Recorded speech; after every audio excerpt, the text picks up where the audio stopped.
I laughed so hard I farted.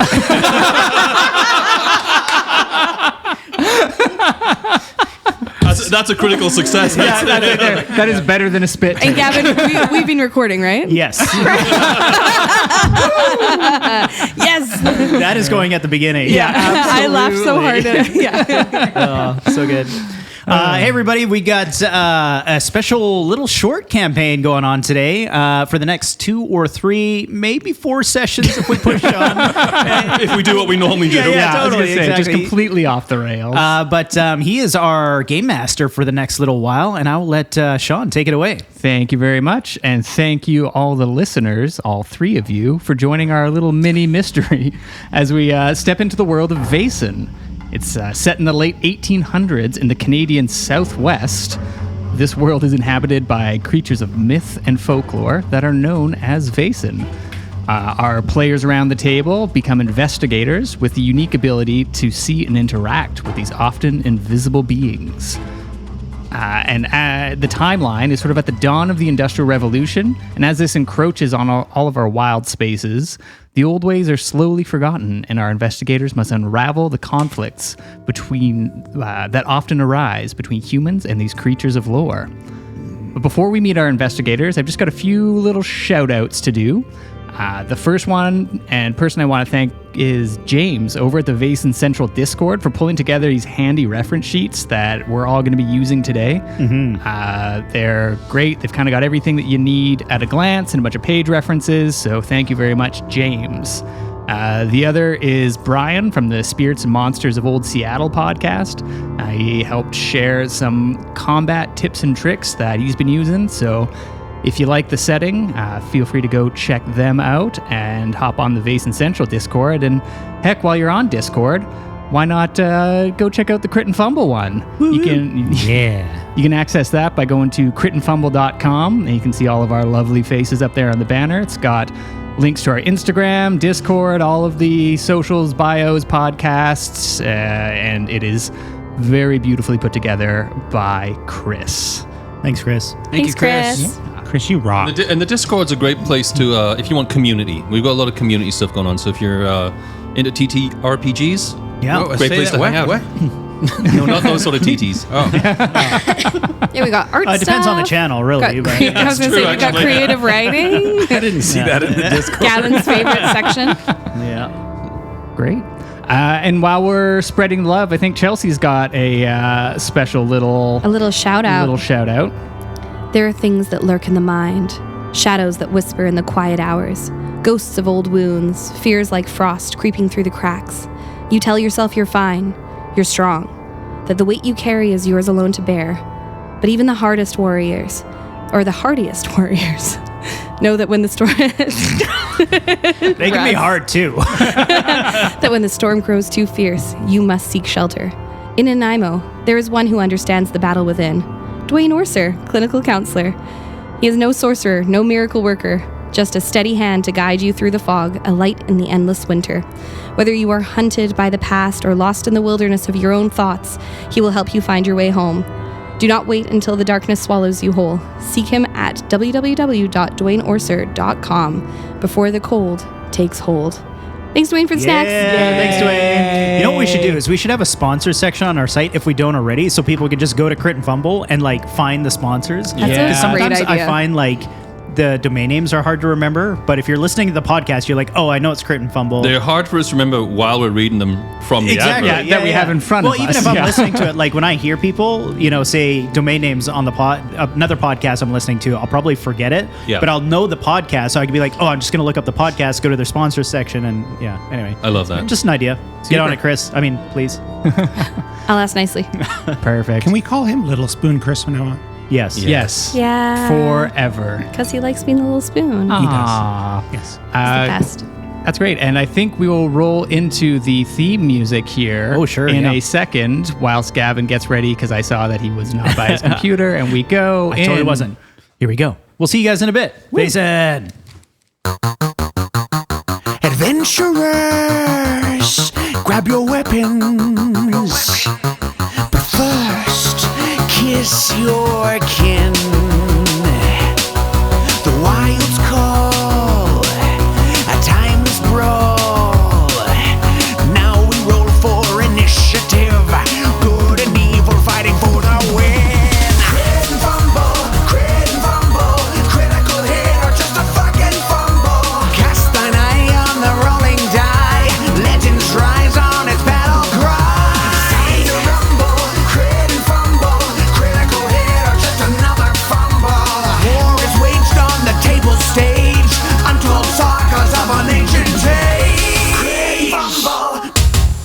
Bum bum. Da-da. Ba-ba. All right. That's also clutch.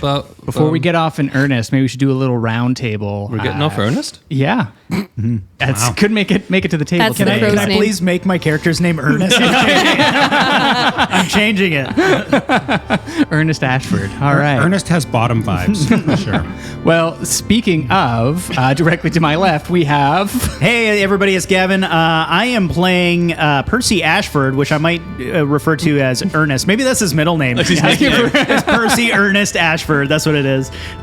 He is playing the archetype of the servant for this campaign. I don't really know how much to get into it. Maybe I'll just leave it at that. Give you my character intro. And high level. And then, yeah, exactly. He is the servant, second servant of the manor, actually. Go ahead, Neil. Hey, everyone. It's good to be back. My name is Neil. I'm playing Elias Bjork, who is a doctor. Dr. Elias. Oh, I should write these down. Yeah. Are you ready for me now? Is it I my think turn? so. I think you're up. Are you ready, Gavin? Yep. Okay, I'm Dwayne, and I'm playing Vic Dickerson. And Vic Dickerson is a private dick, or detective. Vic Dick. Vic Dick. Vic Dick. Vic Dick. Bring real Vic Dick energy. Yeah.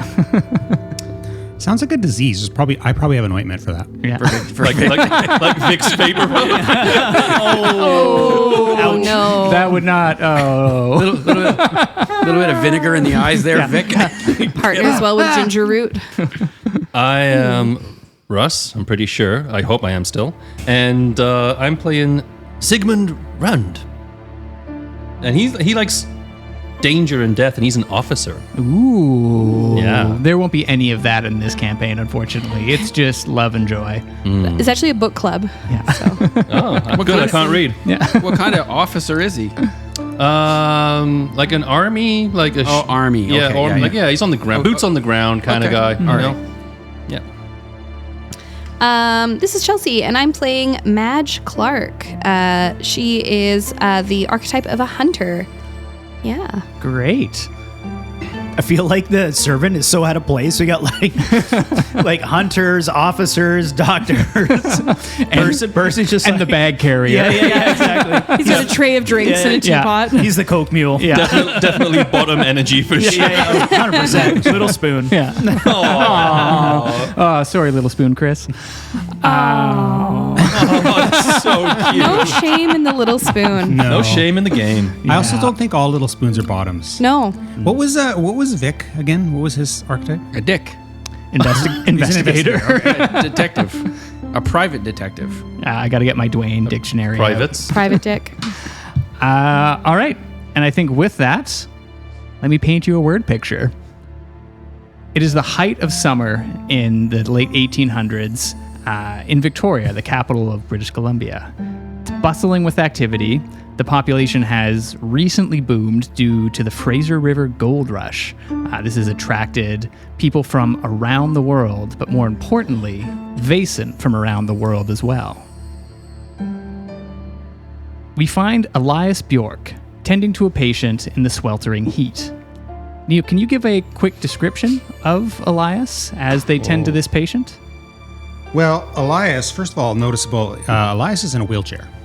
This man in his early 50s, a little bit of sparkly salt and pepper hair, wears glasses. Yeah. I mean, that's it. Great. Yeah. Over the last few months, Elias, you've been managing your regular sort of breaks, scrapes, along with the curious case of the pox that has appeared. And what makes it odd is that it appears as quickly as it disappears. But even more alarmingly than that, there is what can only be described as a case of chronic lethargy going on throughout the city. It's quite persistent, with a number of patients just being uncommonly fatigued. But the patient in front of you does not appear to be suffering from that ailment. The patient in front of you is Madge Clark. Madge, can you please give a quick description of your character? Yeah, Madge is a woman in her mid-40s. She's sort of lean, strong. She's a hunter from originally from Appalachia. and spends a lot of time outside, so kind of leathery-ish skin, fairly weathered, and plain brown hair that's just pulled up and out of the way, and usually can be seen sort of like in a long coat and a hat, though she's probably ditched at least a long coat for summer. Perfect. The clinic you find yourselves in is reasonably sparse. There's sort of the main hospital of the Royal Jubilee, but this is downtown by the water. It's a little less of an opulent clinic, and it's one that Elias typically works out at and volunteers their time. How is the checkup going between the two of you? Madge, would you lay still? I'll give you your medicine in a second. Well, just hurry up with it, would you? I just got to check you for spots. There's no spots. I already told you. Don't be so shy. You know me so well. Just don't be so shy. And I was like lifting and I'm checking around on her body and checking out her spots. Fine. I'll just take it off. Just give me a second. And she just whips off her shirt. Meanwhile, I have a cat. It's an elderly cat, very scruffy looking. Yeah. Kind of a crooked mouth, missing a couple teeth, maybe some bald spots. Nice. It hops up on the table and starts purring and rubbing its head on Madge as I'm examining her. I have to say, I think your cat's got better bedside manners than you do, Elias, these days. Yeah, I'm always in a hurry. There's too many patients. Well, I told you I could wait till you were back at the castle. No, I need to take a look. You don't seem to have any. You don't have any spots. Like, what's happening for you? It's my lungs again. They're acting up more and more these days, and started coughing blood recently. And I don't know, the pain meds aren't working the way they were, and I don't want to take more. I think maybe but we both know we might probably get into the end of this. You're having a big dose. I know, and I don't want to up it anymore. I got to be reliable out there. Look, I'll bring some with me, but take this, and I reach into a cabinet that everything is low-lying so I can reach it because I'm in a wheelchair. And I reach into this low-lying cabinet and pull out a little vial and give it to her. And then I tuck some more into my wheelchair pockets. Great. And as you hand this over, I will give you each a resource for this interaction. Elias, for any medicine roll, at one point in the mystery, you will be able to add a +2 to that roll by using your various items that you've got around you. Okay. And Madge, for any sort of physical, or for one physical roll, you can use whatever it is, whatever numbing agent that Elias has given you to grant yourself a +2. Sweet. Great. Before she gets dressed again, I take this large hot compress and I put it on your chest and I bound you really tight with it. And I said, this should help you breathe. It feels nice. I don't think it's helping anymore though either. But we'll leave it there. It's nice. I'm very sorry. The medical science, it isn't what it should be. It's all right, Elias. I appreciate you taking a look. On the door, there is a rap as someone tries to get your attention from the outside. Madge, make yourself decent. And make myself decent? You were the one who asked me to take my shirt off.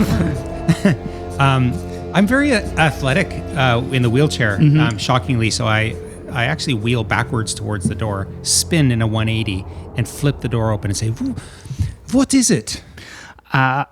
Sorry, Dr. Bjork.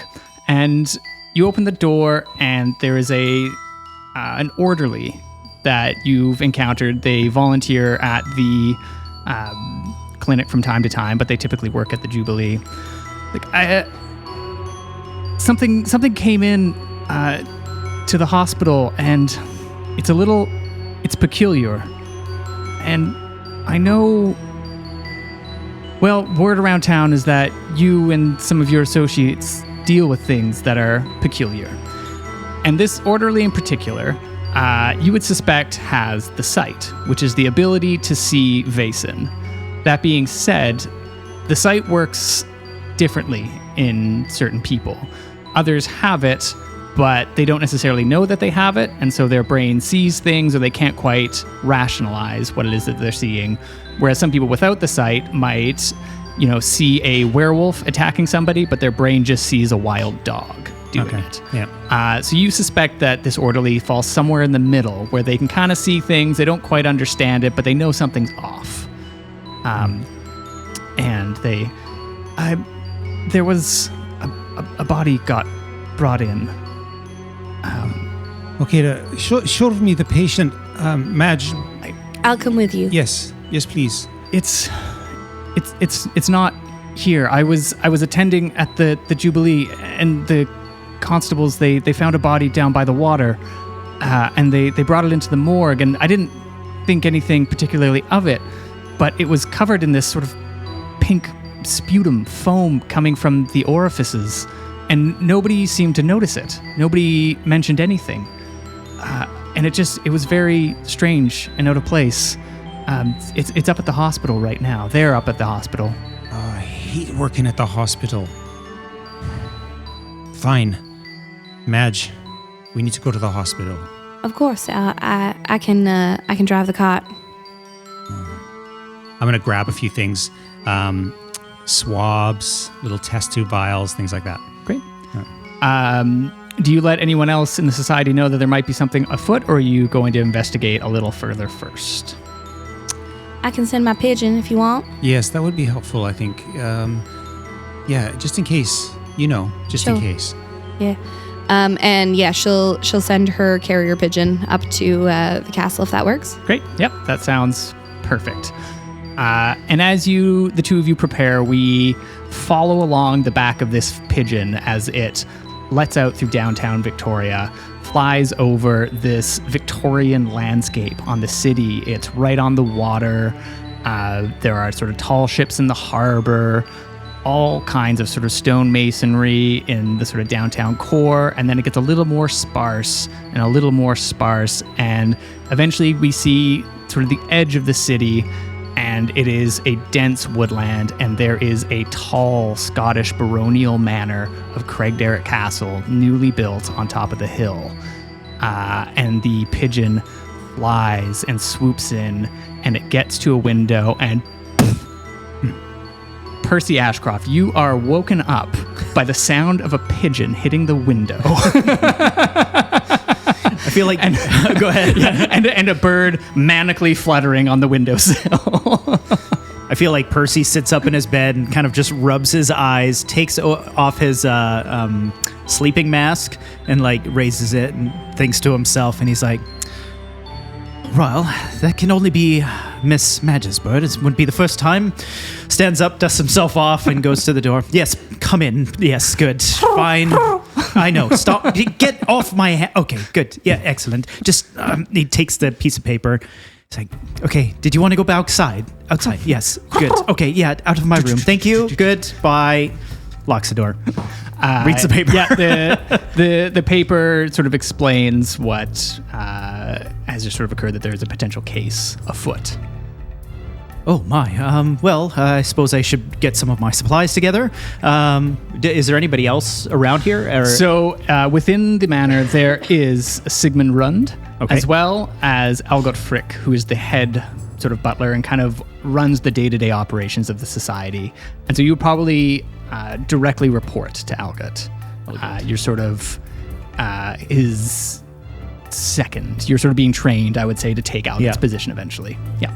I would quickly get dressed into my attire, my work attire. Okay. And head downstairs and find Elgit and be like, oh, Mr. Elgit, sir, Yes. ma'am, sir. Sir. I received something from Miss Madge. I think it's of importance. Here you are. And Algot sort of gives you a once over to see if you've dressed yourself to the high standards that he has set. Can you please describe Percy for me in this moment? Yeah, Percy has kind of a mop of tightly curled hair, but it's cut thin on the sides. Not quite shaved, but it's There's a lot on the top, not much on the sides. Keeps it short.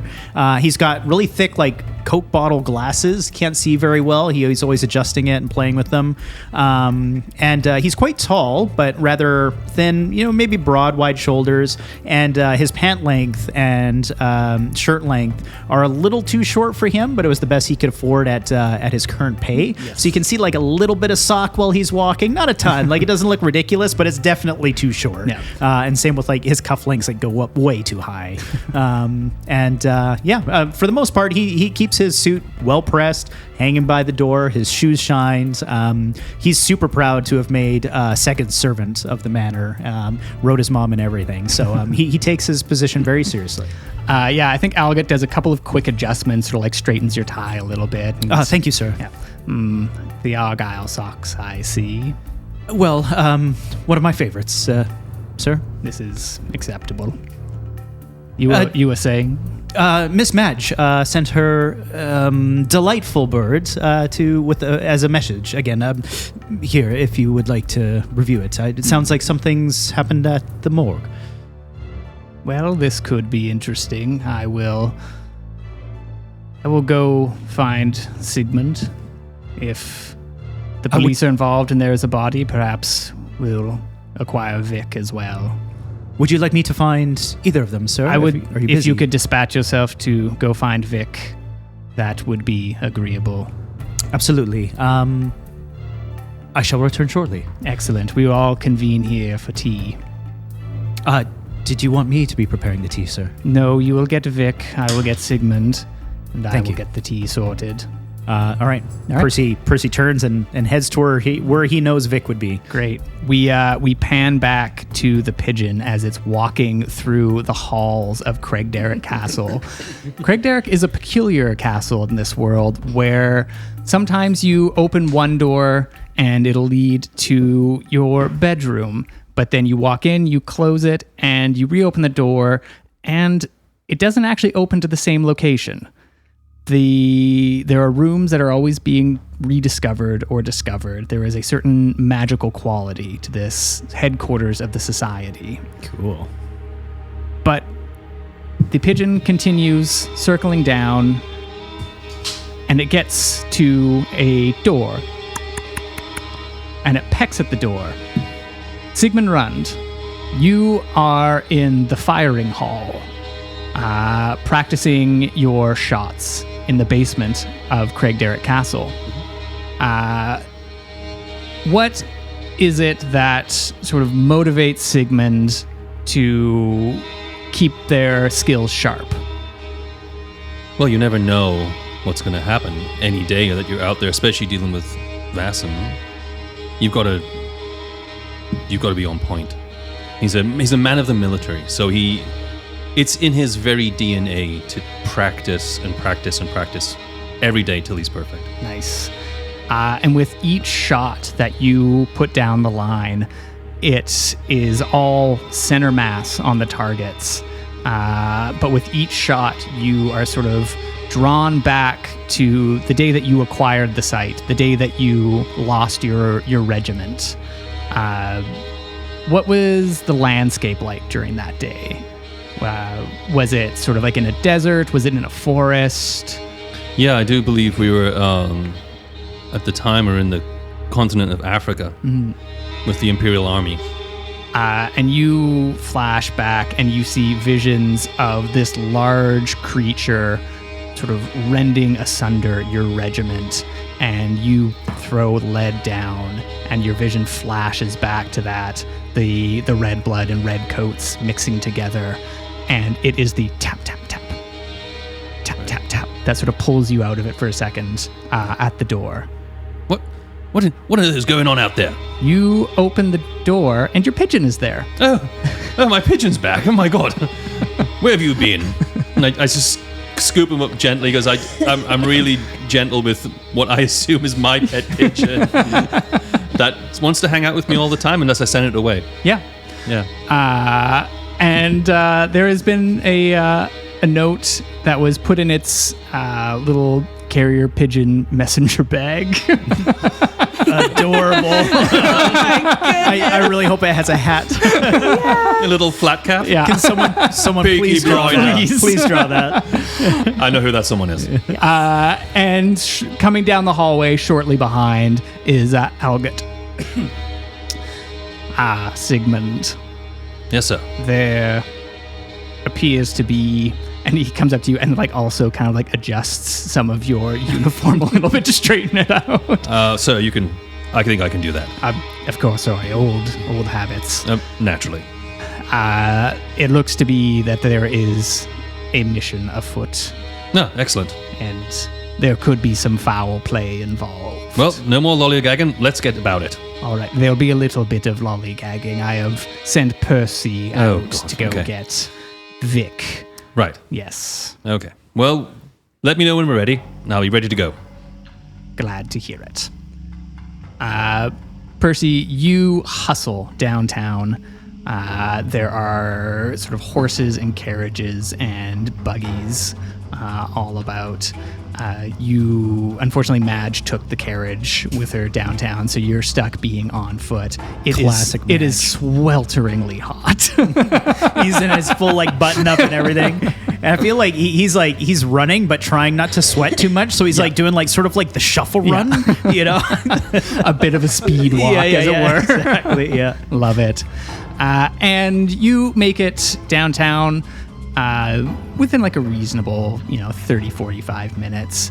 And you get to the base of Murchie's Tea and Coffee House. And you know that above it is the office of Vic Dickerson, PI. Vic, you are inside of your office with a client who is eternally grateful as you have discovered and found their long-lost Maltese falcon. Oh, Mr. Dickerson, I thought that this was gone forever. How on earth did you find it? I just looked into the sky and there it was. Oh, of course, I didn't think. I was looking in the bedroom and the cabinet, and I accused my wife that she had stolen it and absconded with my brother-in-law. But it didn't occur to me to check in the sky for it. It almost flew right into my lap. Oh, you, sir, are possibly the greatest detective I've ever seen. I would agree with you. Great. And so would my father. Oh, yes. Is this Dick Dickerson? Richard, actually. Or Daddy. Daddy Dickerson, of course. Yes. Wow. I really hope we meet Daddy Dickerson. Daddy's Dickinson. There's a lot to unpack there. Yeah. I might need a 5-minute intermission. You're taking the break real early today. And with that, this client hands you wads of cash because your rates are extremely high, being a private detective of your renowned. That's right. And he'll just quickly like thumb through it to make sure that it's all there. It's all good, yeah. Yeah. And Percy, you make your way up the hallway that smells very much of coffee as somebody's leaving Vic's office holding what can only be described as a completely unruly Maltese falcon, which is apparently not a statue, but a real falcon. All right. It's a big day for birds for Percy. Percy sees like the falcon coming. He just like freezes, moves to the side. He's like, sir, Yes. have a good day. I will. That is the greatest PI up there I've ever seen. Yes. Yeah, greater than Daddy Dickerson. Well, jolly good. Vic's had that. He's had that bird for about a week. You've just been messing with it. It was unscathed when he found it. How do you take care of a fucking falcon? I peek my head in, not fully coming in, sort of like half knocking on the door, and I'm like, Mr. Dick, sir, do you have a minute? Oh yes, Percy, come on in. Oh, please. And he shuffles in, closes the door behind him, and stands and crosses his arms in front of his desk. I mean, both can be true. Relax, Percy, relax. You're okay. Oh, thank you, Mr. Dick. Take a breath. Take a breath. Yes. Well, it was a long run here. Madge took the cart again. It's anyways. Classic. Madge. Elgit wanted me to summon you to the castle, if you wouldn't mind. There's sounds like we might have a new case that we're taking on, and he asked me personally to come and get you. So I of course, would like to oblige. So it's nice to come to your beautiful office. Are you okay? You're all scratched up. Did you need... that goddamn Falcon's been in my office for a week. Oh, the thing that just left. It's horrifying looking. Bashing into the windows and into the file cabinets. When the pigeons come to the door, I'm always a little frightened of them. And then I saw that thing, and I was like, I'll take the pigeon. Oh, for sure. Yeah. Well, can I help with anything? It sounds like Elgit is on a bit of a timeline. No. I just gotta grab my hat and my coat, and we can go. Oh, great. Well, I will. I'll wait outside. Perfect. And Percy goes and just waits outside by the door. Vic, as you are getting yourself ready, can you describe Vic for me? Vic's got kind of like a blonde bobbed hair, really really beautiful blue eyes, and she's got like a bowler hat. They've got a bowler hat, kind of chesty, right? And very shapely, and so like everything's kind of really nicely tight fitting, and he's got like penciled on mustache and a little goatee. Nice. And Wow. Love it. Yeah. Nice. It's like big picture of Richard Dickinson up behind you, but he's got like the real mustache. He could actually grow one. Yeah. Too good. Yes, Vic certainly paints a picture. And you are shortly thereafter ready to go and join Percy back outside. And he's got fancy shoes, just so heading down the stairs, you'll hear them like click, click, click, click, click, down the stairs. Great. And then out into the street. Out in the streets as you both make your way back up to Craig Derrick. Oh, this cobblestone is going to be terrible on with my shoes. It's a bit of a walk, sir. I'm sorry I didn't have the cart, but I did bring this. And he takes out his flask, and you think it's whiskey, but it's actually just like a nice black tea. He hands it to Vic, and he's like, "Would you like some, sir?" All right, he'll take it. He's thinking that it's like some sort of whiskey. Or something like that. We'll take a big swig of it and end up spitting it out. Going, what's this? Oh, sorry, sir. I don't typically put cream and milk in mine. Just as it is. Oh, I expected it to be like something a little firmer. Oh, the devil's nectar. Definitely not, sir. And he closes it up. Not for me, anyway. Like an oolong? Or? Whatever, not oolong. Anything long would be nice. Oh, man. Wow. Already off the rails. And with that... And scene. Yeah. And with it, we're taking our first break. No, with that, speaking of the cart, we sort of pan back to Elias and Madge as you make your way up to the Royal Jubilee, newly constructed. It's so nice that no one ever uses this. It's just always out, and I just grab it and. It is the way I get around. I feel like we should describe that the cart has wheelchair accessibility. Yeah. It has like this side thing rail that my chair goes up on. So Elias looks like he's in like a gunner sidecar. So cool. Love it. Yeah. So cool. Yeah, I appreciate you grab it. Otherwise, it's a long way for me to wheel. And I could push you, but it's such terrible heat today. But it'd be interesting to see what that pink foam was, they said. I have a suspicion. You think it's related to the pox? No, the pox is a different color.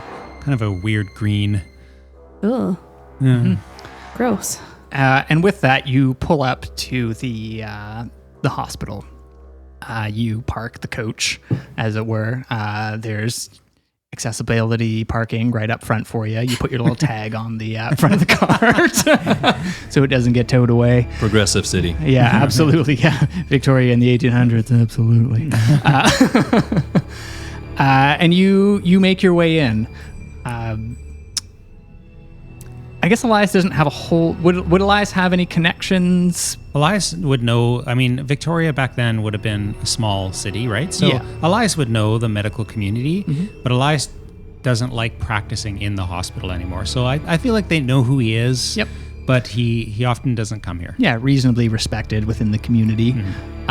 You make your way into what is, the main reception area. It looks a lot like the rest of sort of ye olde English buildings. Lots of sort of wood framed. The concept of sort of sterility is pretty new. So there are wash basins out, but people are a little suspicious of like whether or not germs are real.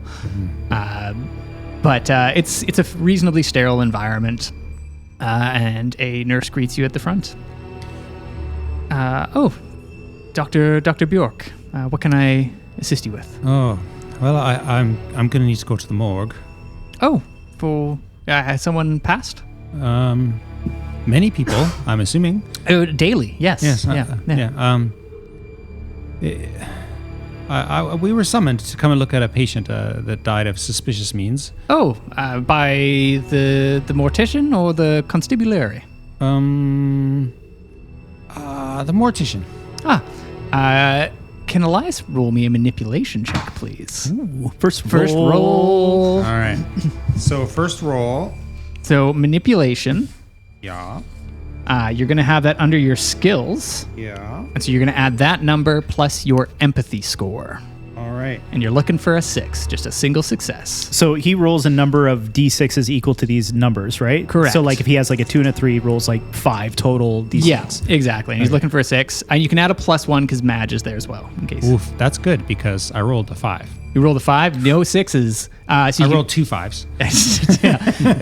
There is no A for effort here. So in this moment, you can add the additional one as Madge is with you and can potentially assist. Oh, I can get an extra dice. You can get here an we extra go. dice. Yeah. More money, more money, more money. I'm going to roll it out here so y'all Yeah. can see. All right. This is the 6. Nope, 5. A lot of 5s. So in this instance, would Elias like to push this roll? Push it real good. So pushing means that because this is a sort of intellectual roll, you will immediately take a mental condition. But it means you get to re-roll all of your dice to see if you get another 6. Whoa. Man, pushing yourself is worth the whole dice stack? And I will say, any non-6. So if you have a 6, you don't get to re-roll that one, Right. so you keep that. So like if you get more 6s, it's like kind of like a critical. Like you I get re-rolled better, them all and got no 6s. You got no 6s. All right. Pushing a roll is what Madge does when she's accompanying Elias. Yeah. Oh, buddy. Shots fired. Yeah. Chelsea's sick. She didn't mean it. Yeah. I didn't mean it. Sweating again. So Well, we just got demonetized. Elias is a bit frazzled right now because he's been dealing with a lot. There's the pox. I'm not being very convincing. I probably shouldn't have taken this tact. And this may be also the first time that Elias has been in like a hospital in a while. And there's sort of things about hospitals, ironically, that give Elias like goosebumps, as it were. So I get a condition. You take a mental condition. So that means moving forward, you get to choose what the mental condition is. And it's just sort of a role play opportunity. So there are 3 of them. You've got angry, frightened, and hopeless. And then the last one is broken, and we'll deal with that when or if that comes up. Could Madge see this it clearly isn't landing and say something as well, or? So that would be the +1 that was given. Oh, okay, so with a she can't table see. this big, I'm not going to have everybody roll every single. No. skill check. I meant no, for Yeah. sure. I meant like I'll let you role play it and then. Yeah, no, absolutely. You would see that Elias is getting a little frazzled, stumbling over their words. They're a little distracted, possibly thinking they could just wheel right in. Yeah.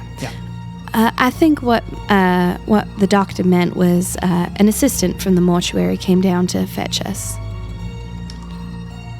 And was this on official business? I mean, he is a doctor working frontline for the pox right now. Elias is starting to sweat, and he takes out a handkerchief and dabs on his brow. He's like, forgive me, nurse. It's been a long day. What's your name? I am Nurse Ratchet. Of course you are. Of course. Perfect. If my friend Madge could just wheel me down there, just have a look. We were summoned. I don't remember the chap that came. It's just a long. You can understand. I see a lot of patients at the clinic. Madge would describe the gentleman that came along. I didn't get a description, but she would describe the person we had seen as well, hoping that might. Of course, that sounds like Jonah. Jonah isn't on that. You have to understand, it's for a suspected murder. I think perhaps the reason he was sent is because he wasn't currently assigned to it, so he was free for messenger duty. Of course. If I'm going to need to bring this to my supervisor. If you could just wait here for a minute, and I'll discuss it. I can't, of course, just let anyone of the public in to go see this. I'm not of the public. What are you talking about? I worked here. Sir, please lower your voice, or I'll have to fetch the constabulary. Elias, Imbeciles. it's fine. Elias, it's fine. She's just doing her job. We appreciate you, ma'am. Of course. I will be right back. And with that, Nurse Ratchet leaves you functionally alone in the lobby of the hospital. All right, Elias, here we go. It's On the what I'm move, on the waiting. move. Let's go. Let's Tell me go to where the we're mortuary. We don't listen to nurses. She should goddamn well know. Surely there's a back entrance or something that we can go to, like a body tunnel, anywhere they would bring. They don't usually just cart bodies through the main part of the hospital. Oh, the morgue's always in the basement. Let's just go down to the basement. Okay, we'll just go. And I would say Elias would be familiar enough with the hospital to know where the morgue is at this state. And you both wheel your way down. I would say I'd probably, if Elias lets her, Madge is super pushing him, where she said, let's go, come on now. We're going 2 horsepower now. Yeah. And you sort of wheel down into the basement. It is tiled. It is cold. It is below ground. The windows are sort of like those quarter windows up in the basement, and there are many bodies out on slabs. Some of them are in recesses, but there are bounds, and there's nobody within the morgue at the moment attending. Just bodies on tabletops. On tabletops. Yeah. I'll just push away from Madge, and I'll wheel in, and I'll start pulling the sheets off of every cadaver. As he's doing that, Madge is looking for some kind of, a list or something of people who've come in, what they've come in with, any noticeable signs. Yep. As I go by them, I'll be like, oh, knife wound, heart attack. I'll be looking for. Of course, yeah. You find evidence of knife wounds, heart attacks, and it doesn't take long to find the one that the orderly was talking about. It is a gentleman in their mid-30s. They look to have been recently deceased, but you do see that there is this sort of sticky, sort of pink sputum all over. And I would say if Elias could give me a medicine check on this, and I would have Madge roll me an investigation, please. Sure. All right. So many dice. I'm good at medicine. Oh, you. 1-6. 1-6. Perfect. Nothing. You're so good. So the best doctor. Elias, calm down over there. I can hear you sweating. I don't think I slept well last night. No, I don't think you did. You need to get out the chair. I'm gonna push this. All right. Oh my goodness. Sounds good. Nice. You do need to roll with a -1 penalty currently because of your condition, and you will now roll with a -2 once you are done. No, right now you can roll with it, but moving forward. 2 6s. Yay! Can you describe to me how Elias pushes themselves through this frustrating moment? I looked at the cadaver with the pink froth slime, and I started to sweat, and I got really confused, and I started muttering to myself, and I'm like, concentrate, Elias, just focus. and I start talking to myself, and I shake my head, and I slap myself on the cheek, and then I start pulling instruments out of my pockets of my wheelchair, Perfect. and I start working on the cadaver. Great. Madge, you go through and you're looking through for like a sheet, an inventory, as it were, of the bodies here, and you find, all sorts of names, but you do find a John Doe that was admitted today, and there is a bag of possessions that are in a sort of cubby. Fantastic. Can she find that cubby? Yep, I would say with your success, you're able to track that down, and it's just got various things that were found in a bag, in a burlap sack at the moment. Madge is pretty sure they're about to get caught, so she's just going to immediately tuck it in with the rest of her bag to properly dig through later. Perfect. And Elias has taken out a wooden popsicle stick kind of thing. You say ah. Yeah. And I'm scraping some of the pink foam into a test tube. Perfect. I'm examining the body. Yeah. So you can add sort of mysterious goop to your inventory. Madge has got the front door kind of propped just a little bit and is looking down the hall just to see if someone's in that coming. moment, you hear a pair of footsteps coming down the hallway, talking. And before they get here, we'll resolve the investigation. So with your 2 successes and the pushed roll, you would definitely know that there's something odd about this. The sputum seems to be it's coming from the stomach. So it's something that the deceased had ingested. And with your sight, you can definitely infer that there is something sort of otherworldly about it. It is definitely Vaesen related, whether or not it is a result of trollcraft or witchcraft or fairy magic. You haven't quite put your finger on it yet, but you sort of make note of that. And with your additional success, you'll sort of be able to potentially add that to a future roll to put some clues together. Okay. My cat has a sight as well. Oh. And so it jumps up on the cadaver and it paws at the stomach and hisses. It just sneezes right in the face of the cadaver. Yeah. Morrow. What is this?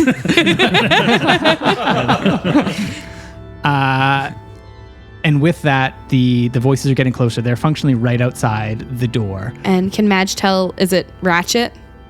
It is Ratchet, along with a authoritative looking constable. She's going to say, play along to Elias. All right. And then just as the voices come, she's going to slam her hand down and she's going to say, Elias, I have told you we cannot be doing this. This is ridiculous. All right. She's going to go over and she's going to start wheeling him out and just keep scolding him like a naughty child almost. I'm going to pretend like I'm very confused and somewhat delusional. Great. Damping my head with a handkerchief.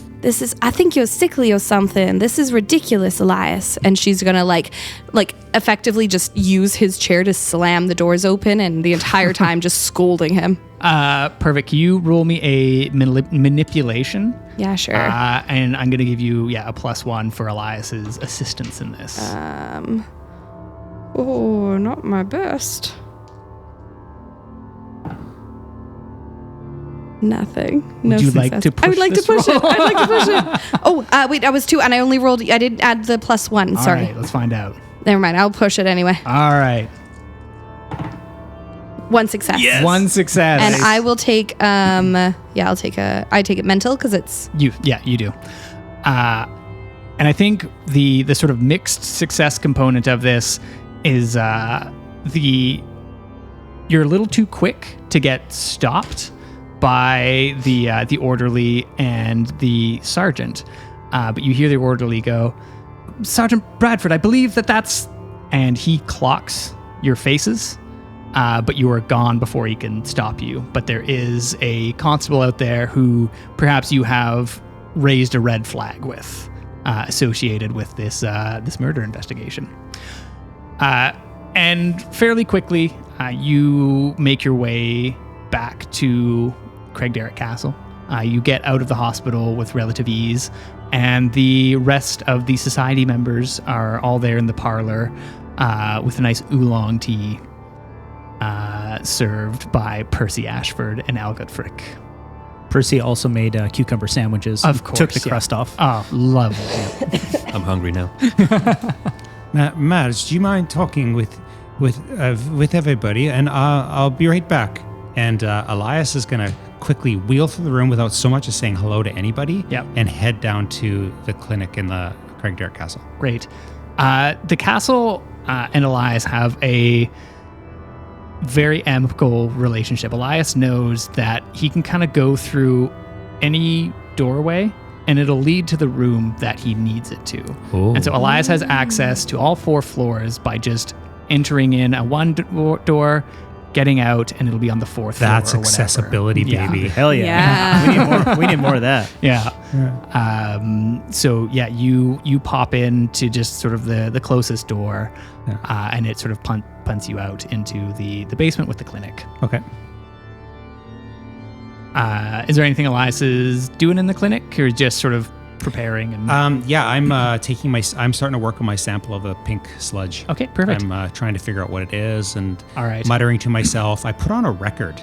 I have one of those record players that has like the gramophone. The gramophone. Yeah. I put that on because it helps me calm down and concentrate. on what It's I'm got like the doing. wax cylinder, and it is very old timey. Yeah.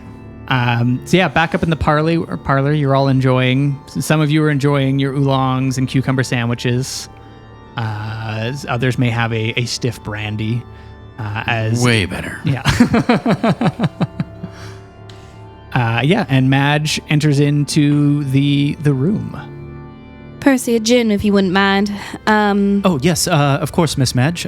We did get your letter. Thank you very much. I've gone and collected the rest of the crew. Wonderful. Yeah, I appreciate that. I was having tea with Elias, and we had a knock on the door, and then she'll just go ahead and explain sort of everything up to then, including about the constable. I think she'd probably say to Vic, "Do you have any pull with the police officers so that we could, if that becomes a problem?" I got all kinds of pull.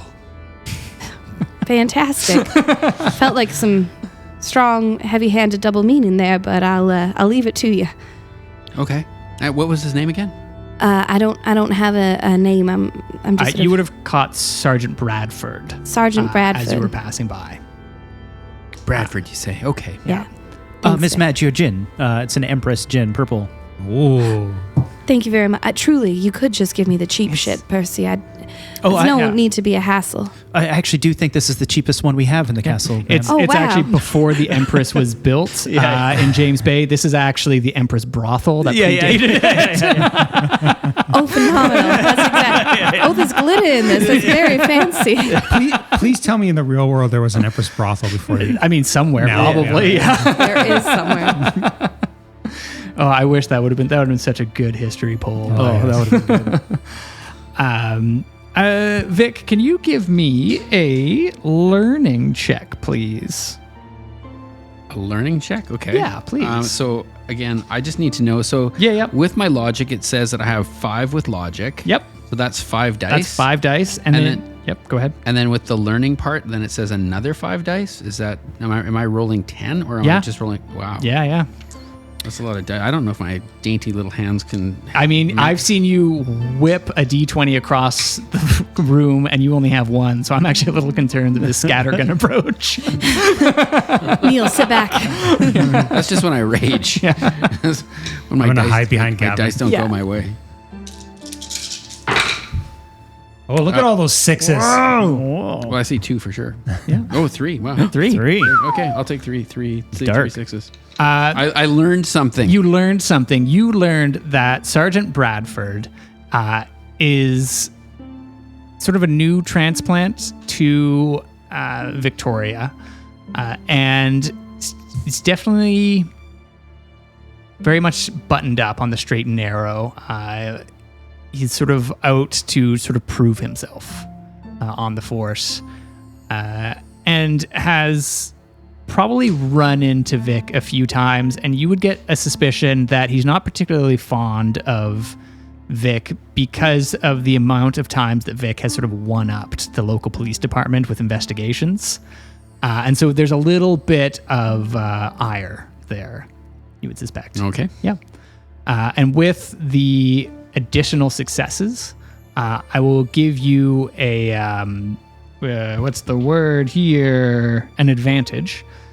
So when dealing with someone on the force, once in this mystery, you'll be able to get a +2 roll to whatever roll it is that you need. You just need to declare it before you roll. Okay. Yeah. I will do.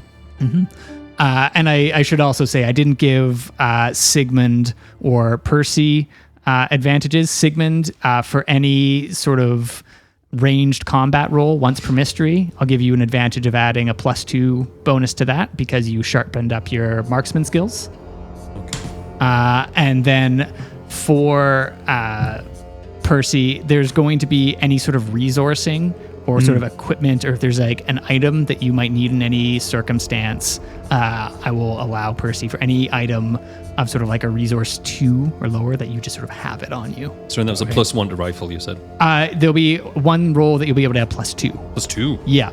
And can I clarify my one? Of course. +2. So I've got the meds +2. That's to any like physique roll. Yeah. Okay. And Perfect. yeah, if you're trying to like push yourself physically and you Okay. kind of need to disassociate as Fantastic. it were. Yeah. Elias is downstairs, or wherever they went. Percy knows their favorite drink and is going to prepare it and go and take it to them. Great. Old fashioned. Yeah. Oh, very good. It's actually a new fashioned right now. Just called a fashion. It's a fashion. Do you bring it personally or through a dumbwaiter or No, personally, all for right. sure. Yeah, through the serving tray. The house makes you walk. I go all the way downstairs. I bring it on like the nice silver platter. Yeah. Mr. Elias, sir, I know you're busy, but usually when you're like this, I find a fashions works well for you. One of your favorite cocktails. Percy, you're an angel. You're an angel sent from heaven. Thank you, sir. I'm here to help. I embarrassed myself in the hospital today. I lost my temper. Anything I can do to help? This is what I need. I take the old fashioned, and in one, Nice. gone. Done. Well, I'll take the glass for you there, sir, and we'll see you up in the tea room then, I guess, shortly. Yes, I'll be up in a minute, and you can see that I've got like a Bunsen burner going, and like a few things, and I'm starting to like divvy up this pink sludge into like different vials. And, Nice. Great. If Elias can give me a learning investigation, please, or learning test. Do you mind if I ask what that is, sir? The pink stuff. I've never seen that before. Pulled it from the stomach of a cadaver. I'm sorry I asked, sir.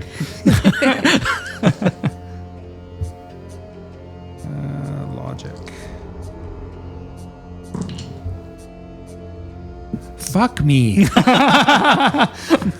On 5 dice, I got no 6s. Nothing. Another fashion, sir. Actually, say fuck me. Percy just like recedes back to the kitchen. This is A little red and sweaty. you can push this roll, but you will be on the verge of breaking yourself. So if you get another failed roll, you will be broken and we'll look at the critical injuries for mental conditions. I will say that like you're sort of in a good spot to be broken. I also think that like Percy is in a bad mood today, and so he's not performing to his best, and he gets pissed off when things don't go his way. Might say that Percy is about to be angry, frightened, say and Elias? hopeless. Elias. Is it Elias? Elias. Yeah. It is Elias. Sorry. Elias. Yeah. Except I got 2 6s. You got 2 6s. All right. Nice. Mark that additional, and that is with the -2 penalty that you have. Oh, I thought that was only on medicine checks. No, it's everything that involves. I'm So gonna he's- re-roll that. He's going to subtract his ones. No, Yeah. just kidding. Just take away that 2 and I'm 5. gonna re-roll it All right. because I didn't know that. Yeah. Can I be there helping? Wait.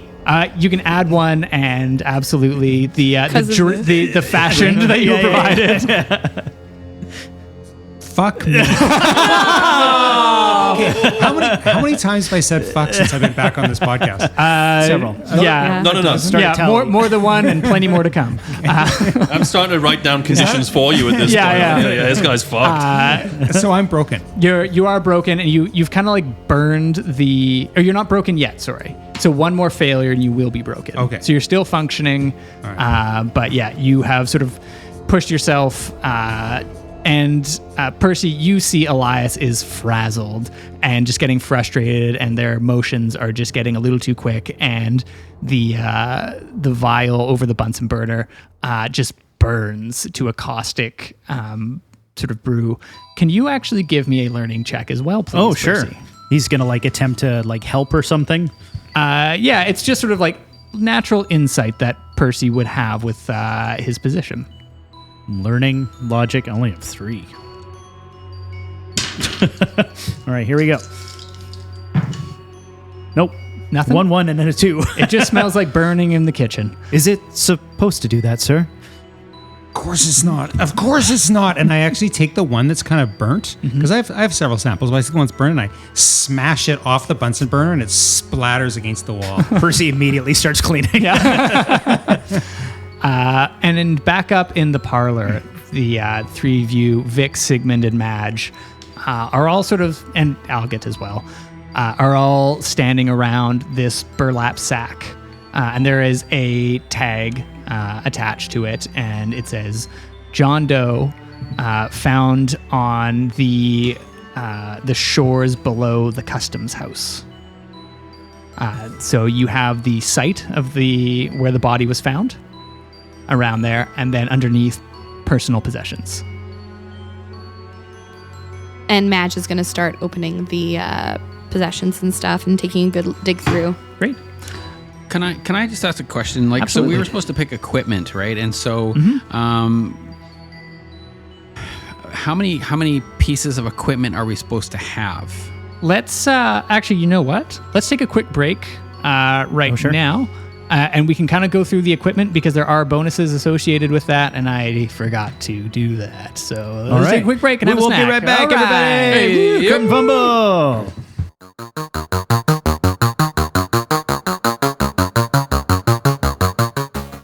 All right, everybody, welcome back to Vaesen. We find ourselves in the parlor. All of our characters have now gone through their equipment, and we have all of our appropriate bonuses. I feel bad because Elias was definitely under-rolling on that medicine check. So for that, I am going to give Elias a little nice benefit, and you can remove 1 mental condition. Nice. Yeah. Percy gives him a good shoulder rub, and now he's a little less Yeah, stressed. that's exactly it.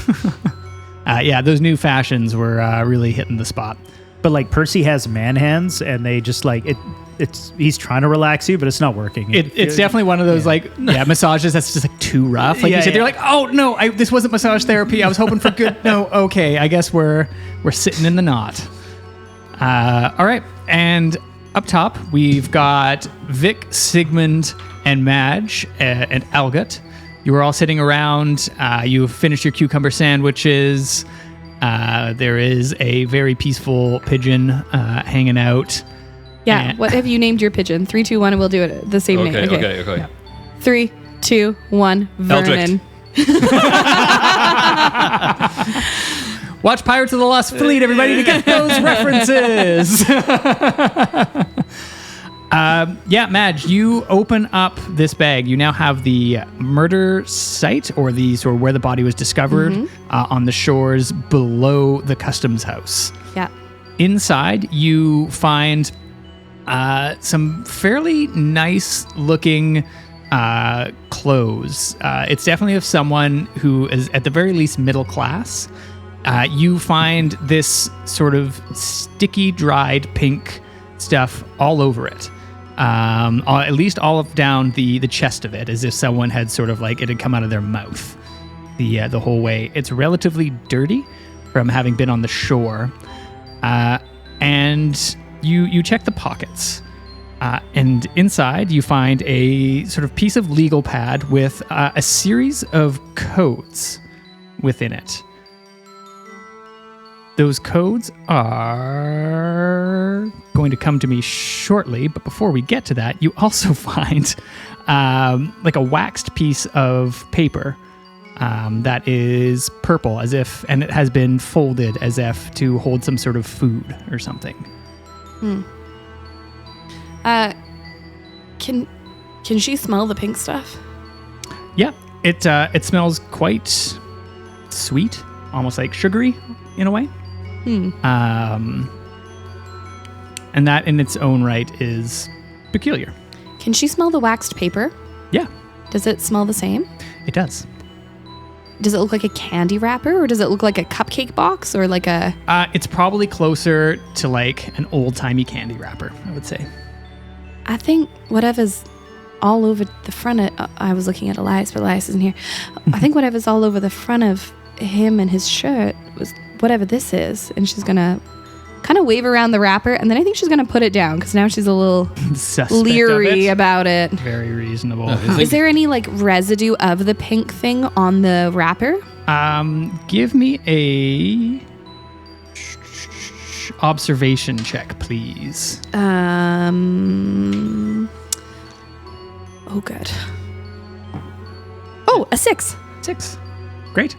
Yeah, there's definitely a bit of like a powdery substance. It definitely doesn't look like, this was full of like cocaine, but it's definitely like a residue in here, and maybe some like little chips, like small sort of bits that are stuck into the wax. Like It's all Turkish delight? Harder than that. Okay, Yeah, like a taffy some or sort of something. fragments of like a hard candy almost. It's something hot and powdery, and it doesn't sort of read like taffy or anything like that based on the paper, but I think it smells the same. Yeah. I will say also on that scratch piece of paper, it says in the corner, from the office of Archibald Prescott, investment banker of the Bank of British Columbia. Archie. Son of a bitch. What was that, Percy? Oh, nothing, ma'am. Can I get you something? Another cucumber sandwich. Oh, that would be lovely, actually. Archibald Prescott. Prescott. And what was the last thing? So just investment banker from the Bank of British Columbia. So it looks like legal pad from this person's desk. Okay. What do you make of all this? I think he's a banker with a sweet tooth. Do you think these are his clothes? I suspect so. He's covered in the pink stuff. And can she kind of hold it up? She saw the body only very briefly. Does it look kind of about right? Yep. Yeah, I think these are probably his clothes, and because he was covered in that pink stuff as well. I wonder what that stuff is. So did someone give it to him? Did he buy it? Was it in a bowl in his office? Curious and curious. Chips in Algot, so I remember his name. Your input is always appreciated, Algot. I do what I can. I wonder if we take the powder and take it to the doctor. I think that's probably for the best, yeah. So we'll head down. Great. Good idea. Yeah. What do you think, Percy? Percy's cleaning the doctor's mess still. Oh, right, you're still down there. Right, You of come course. down, he's got like his sleeves rolled up, he's sweating more. He's like, Wonderful, yeah. oh, no problem, sir. It's just all part of my, happy to be here. I'm so sorry. My temper sometimes. Elias, are you throwing things again? I'm getting forgetful. Forgetful. Yes, I. And what do you have for me? So we found this strange pink, same pink stuff that was on the body. It was on his clothing. However, we also found what looks like a candy wrapper. Candy wrapper? And it smells the same. It smells sweet, just like the. You didn't lick the candy wrapper, did you? No, don't touch it. I rolled it around my mouth. No, of course not, Elias. I'm not an idiot. Interesting.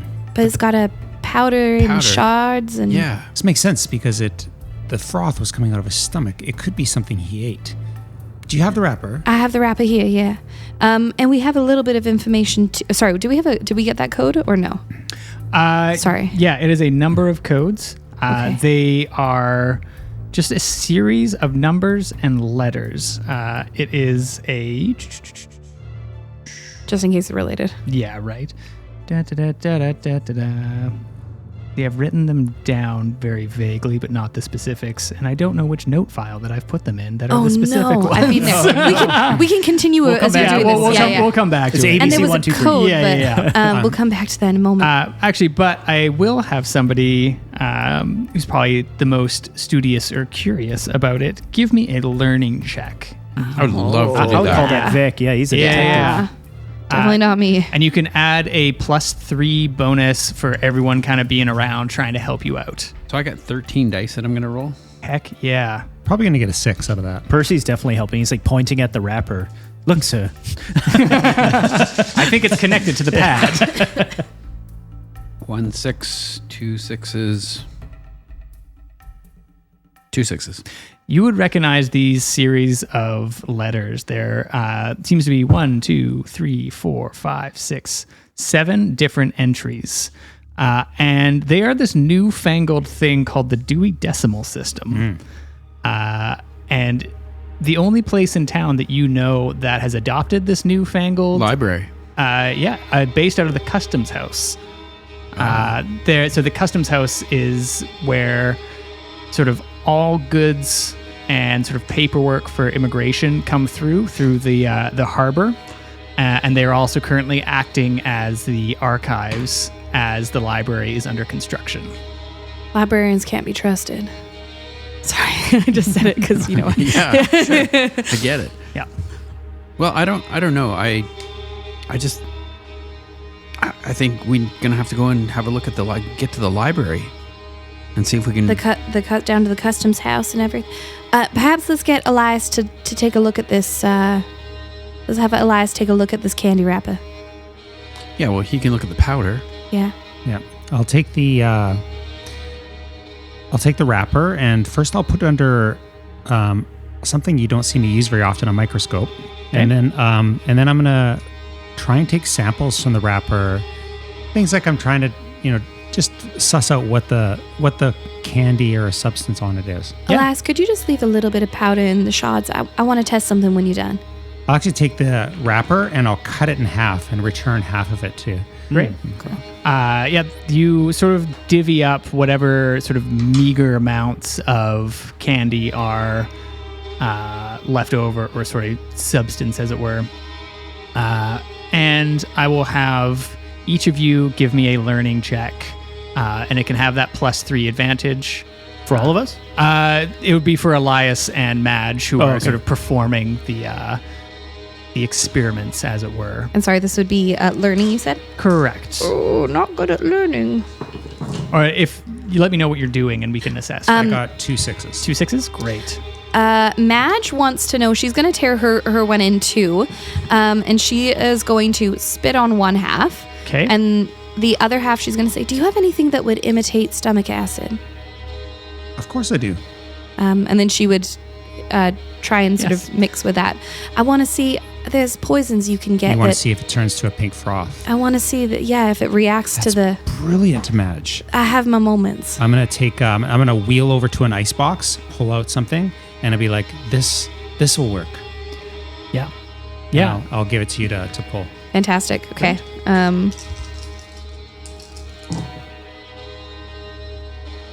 One success. 1 success. Between the two of you and your experiments that you're doing, you definitely are on the right track. The foam or the crystals erupt violently. They pop everywhere. Pop rocks. Perhaps, but extremely vigorously. And when you put the acid in, it foams up to a multitude of its size, and even breaks the vial that it's in. And so you suspect that you have come across the cause of death was within. Interesting. That poor man. That's so fascinating. You think that they've given something that would explode you from the inside. This is brilliant. Horrible, of course, but also brilliant. It's something. Why would they do this? Maybe... Murder. I mean, he's a banker. Not trying to be funny, but nothing good about a banker. You don't suppose this could be from a candy store downtown or something? I can only think of potential children that are about to consume some of this. Gosh, we should keep the wrap for comparison. Whatever's good left of point. it that hasn't blown up. Yeah, I'll say you have like a small quarter of it. Yeah, for sure. left over. Yeah. That's enough. All right. Yes, we should definitely get to it's a good idea. We should get to a candy store and make sure that they're not selling this product. My We other also- worry is what if it's just in a bowl in the bank? Oh. Yes. Maybe we need to divide up. Split the party. Let's split the party. Every time that works. I think so too. Over top of the table, at this point, totally fine. I would say, like, Okay, if cool. there's enough people at this table that in order to like move it forward, I would say 2 and 2 is totally reasonable. I hope you don't mind, but I hope you're both. But Madge looks after me best. Maybe Madge, we could go Of to course. the. Which would you prefer? I feel like we should go to the candy store. Candy store, okay. Oh, but I was hoping to pick up new supplies at the candy store. I have run a little bit low. If I know you two maybe have a bit of a sweet tooth, but could I just give you my list and then you could pick up the supplies? Of course. I'd be happy to pay you back. I have. Elias is wealthy.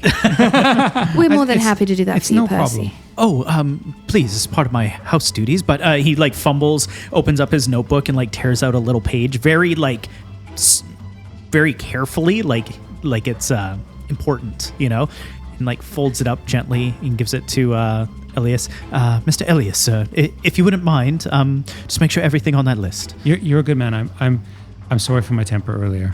No, not at all. It's frustrating work, I can imagine. Yes, it gets the better of me sometimes. Can I make a suggestion when you go to the candy store? Yes. Buy a few of them before you tell them to take it off the shelf. That's I think we should just buy them all. Yeah, Between yes. the two of us, we got enough money. We just buy them all, and then it's not a problem for a couple of days. Yes. Find out. We just say, "Oh, it's our favorites." Where where did you get them from? All right. Will you get the cart? I'll go get the cart, of course. And she'll pluck her pigeon off of the shoulder. mantle of Sigmund. Who, And they'll walk out. yeah. Well, hang on. Before you're going in kind of the same direction as us, and if I don't have to scuff my boots on the cobble, Oh gosh, no! Those such beautiful boots. Where did you get those? Sears and Roebuck, maybe? Eaton's. Eaton's? And I'll be accompanying you, Mr. Dick, sir. Of course. Excellent. I will bring my flask. Yes. And will Vic bring their flask? Yes. Great. So Madge and Elias hop into the cart. Do you wait for the other two, or do you just... No. Yeah. Percy was making sandwiches for the trip. He's like, just a moment, Mr. Dick. So I do need to prep before we go. He's like got his little satchel with like sandwiches. They're like, a little leaving bit in the extra. car. They're leaving in the car. My boots. They said they would wait, sir. It's No, fine. they're leaving. I can see them leaving now. Madge has actually packed the boots into the cart and then has forgotten because she's gotten, Elias all loaded up There's and is a ready to long, go. winding driveway, and you can actually It see goes on so far and long. And they're running straight down, so they're almost catching up. But we're just singing, songs all the way. No, I'm kidding. Yeah, great. So you all split up. Algot asks Sigmund to hang around the castle to help him out with a few things, and you head down.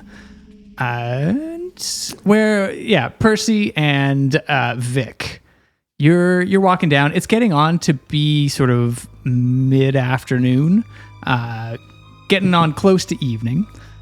Where was it that the two of you were headed? I think we're heading to the bank, bank, right? yeah. To the bank? All right. You walk in to the bank after a bit of time, and it is in the site of the Bard and Banker downtown. It is a large stone, sort of like almost Victorian structure. Lots of like stone pillars, and then the inside is sort of dark mahogany and cedar, and it is deathly quiet as you walk down sort of a main hallway, and there is just a bunch of old white dudes and teller banker desks just quietly scribbling, and your footsteps, especially Vic's, echo in this large open building. loud boots. Loud boots. You know something, sir? If you don't mind me saying, I've always thought that this would make an excellent cocktail lounge. with a bunch of old white bankers? I don't know about that. No, that Bard and Banker in Victoria now is a cocktail. Oh, is it? Well, I mean, it's like a bar or restaurant, whatever. Yeah. Cocktail lounge. Pub. Do you think we should look for an empty desk? Well, perhaps we could split up and see if we can find a bowl of whatever this candy is. That's what we're here for, isn't it? It is, but I mean, I would imagine that the dead person that's... Oh, an empty desk. You're right. Well, unless... Yeah, I guess there isn't a bunch of dead people, is there? Otherwise, there would be a central bowl full of empty wrappers, maybe.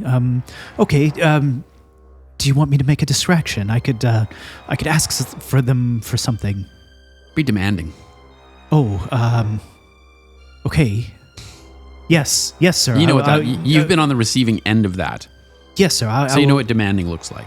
I'll do my best.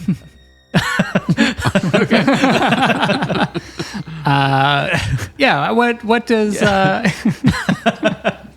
what does Percy do? What does a demanding Percy look like? Percy walks up to someone and in his most demanding face and voice, one of these banker guys, and says, "Excuse me there, sir. I came to withdraw some money the other day and I was turned away because I didn't have the right paperwork, and I have been here for a long time and I have a strong standing account and I would like to speak with the manager." And he slaps down his notebook. I just saw you walk in the door. Not moments ago. I said yesterday. Weren't you listening, you said you- nitwit?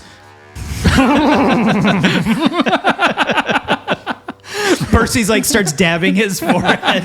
It is hot in here, and please turn down the heat. How would you like me to do that? Can you roll me a manipulation check, please? With pleasure. Manipulation. I really appreciated the 0. horse noise the banker made. Apparently, you're dealing with Richard Nixon. Oh, I got 1-6. You got 1-6. Yeah. You would like to see the manager? Yes, please, sir, if you wouldn't mind. Oh, I mean, yes. Damn rights, I would. My pleasure. And he sort of snaps his fingers. And from a back room, a younger man walks out. And you see on his lapel, it says Robert Service, manager. Nice. Nice. Hello, sir. Oh, I believe they heard some sort of commotion. Sorry to bug you, sir.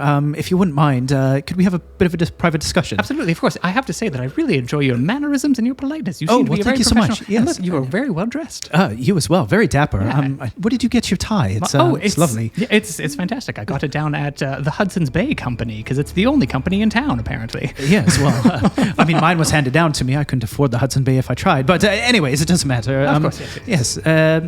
And you managed to sort of like distract away enough that Vic is milling about. You can add a +2 additional to your, we're going to say this is a observation roll.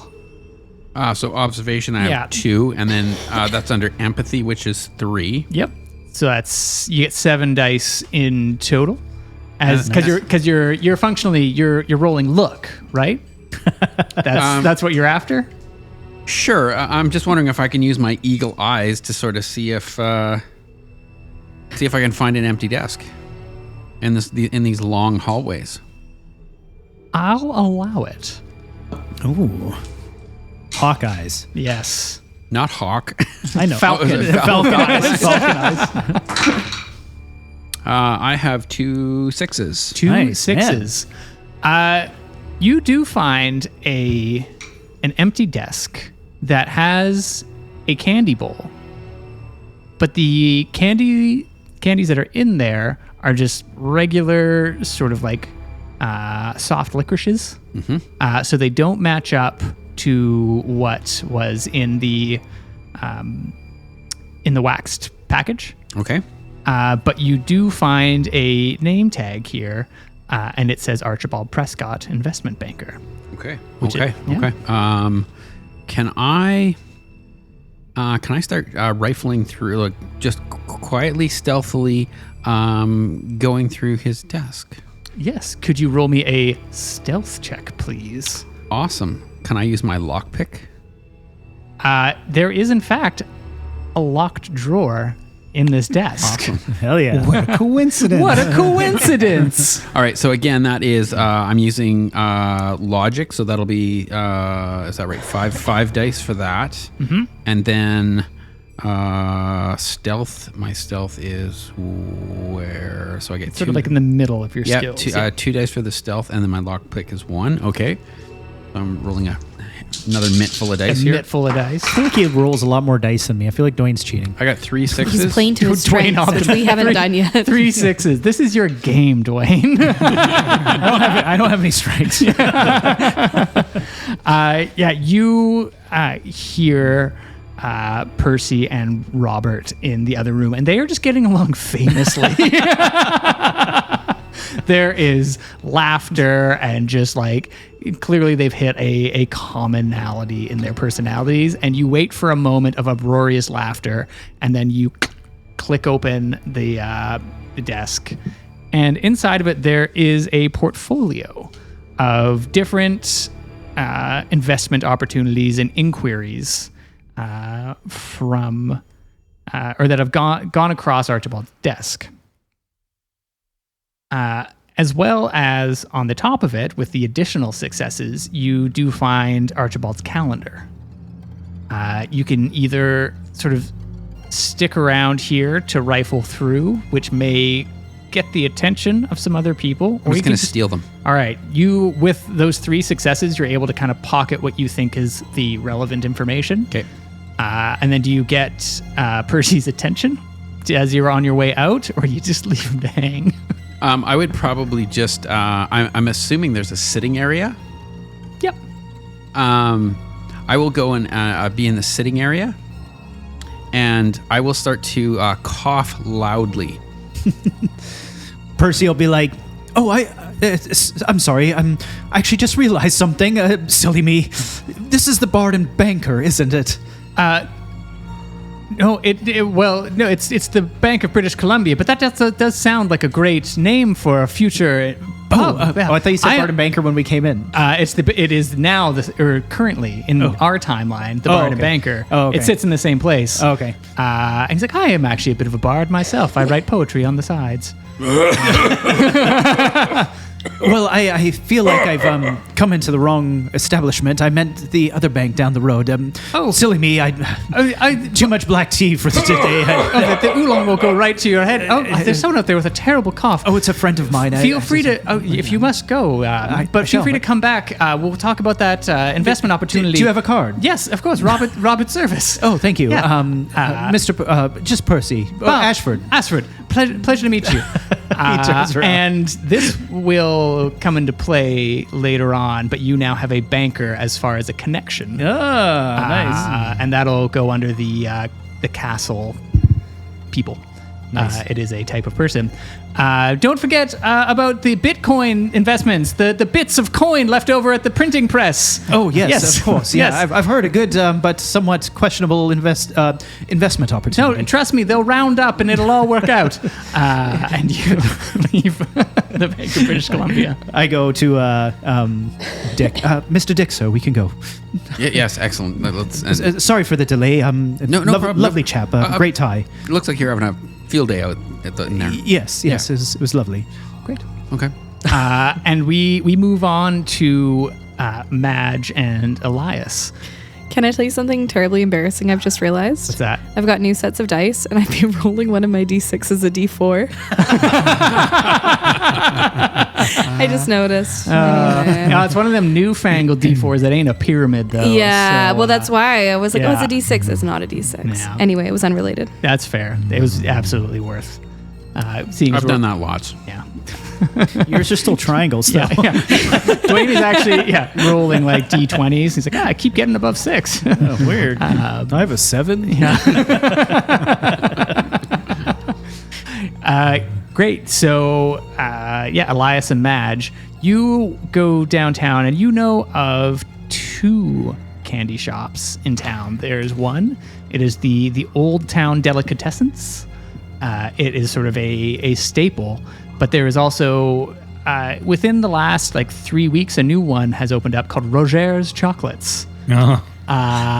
And it has also, you notice in the news when it first opened, it was a fairly like popular spot. Yeah. I feel like we should maybe start with a new one. I agree. I've been meaning to try it. By the way, how is your lungs? They're doing all right. It's been a few hours. Do you need another vial? I'd rather wait. It makes my hands a bit shaky, and I might need to, well, hopefully not shoot anyone today, but All right. just in case. Let me know. Yeah, I'll let you know. I think the heat's not helping. I heard that the Rogers has an Empress bar that's quite good. Oh, I mean, we should try it. That sounds delicious. What's on Percy's list? Oh, I'll open up the list, and on it is assortments of different rare black licorices. Oh, brilliant! Some of them are like like the hard candy style versus like the one that has like the white sort of vanilla inside. Oh yeah. We'll probably have to get that at the old style candy. Probably. Well, I mean, no pain in having to go to 2 candy stores. All right. It's good taste. Black licorice is the best licorice. Oh, you think so? There's that new licorice. It's red. It's just too sweet. It's not as good. I'm more of a chocolate person, to be honest. So we head to Rogers. Rogers. It is a sort of smaller shop. It is on the front. It says in sort of like gilded gold letters, like Rogers chocolates. It's got like a burgundy canopy over top of the sidewalk, and you walk in. It's got one of those little bells at top. You go in and it's got sort of that half moon set of cabinets that is actually a little sparser on candy than you would have expected for a place that's new. And directly to your left, there is sort of a larger, sort of like portly fellow with a sort of close cropped beard. And he's sort of like staring out the window across the street at New World Delicatessens, because it is directly opposite of him. And I would say just before you guys came in, you would see... or actually, give me an observation check, both of you.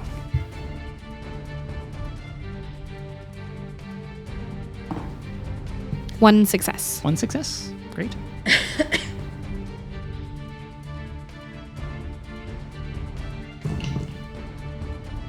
No successes. No successes.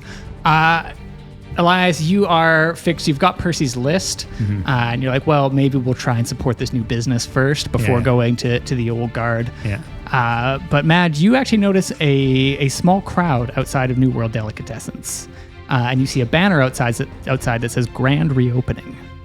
Oh. That's very interesting. Do you see that over there, Elias? It looks like they're doing a... Oh, maybe there's a sale. We should definitely go over there. And I say that just a little too loud so that the owner of Rogers hears me. Well, sir, I thought that you were a man of principle trying to go over to those stuffy old-timers. You know, I hear that they sell beaver tails. Absolutely abominable. If it were me, I would use snout to tail, the whole thing. Beaver tails sound delicious. Anyways, I like chocolate. I heard that you have this thing called the Empress chocolate. No, based off of the brothel down on Johnson Street. Yes. Oh, yes.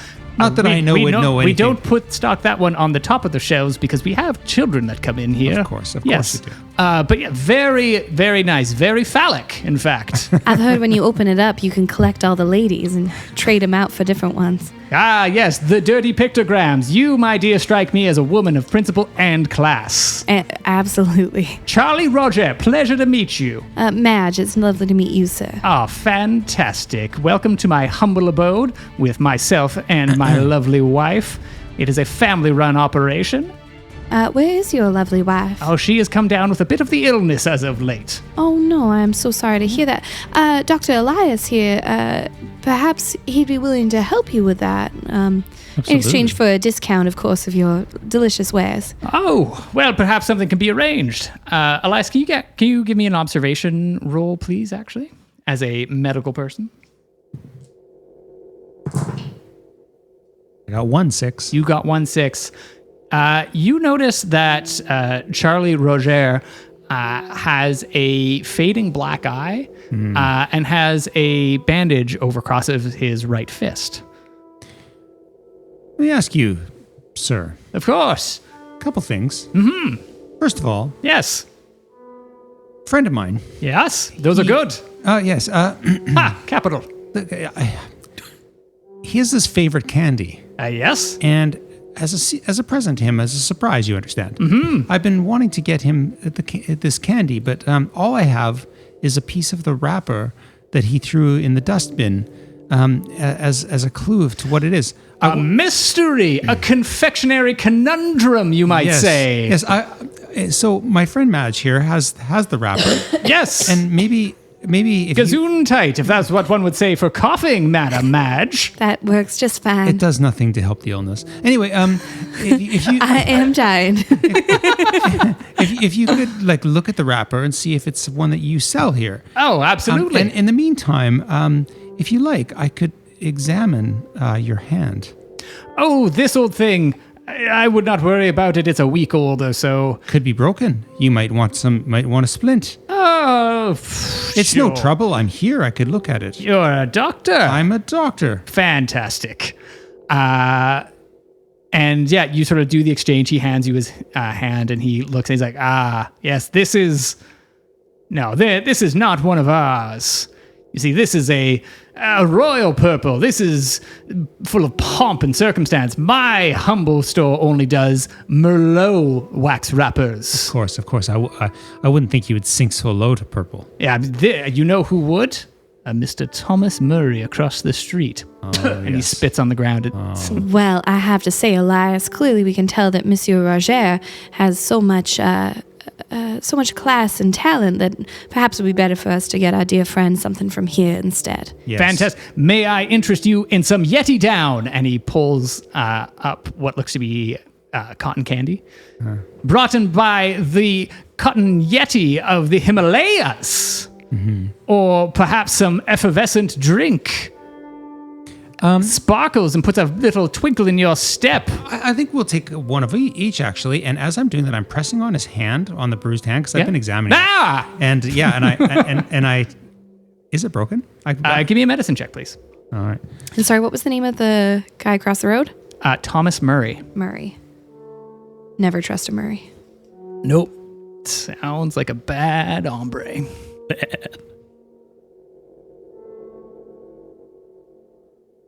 I get a lot more dice when I do it right. Yeah.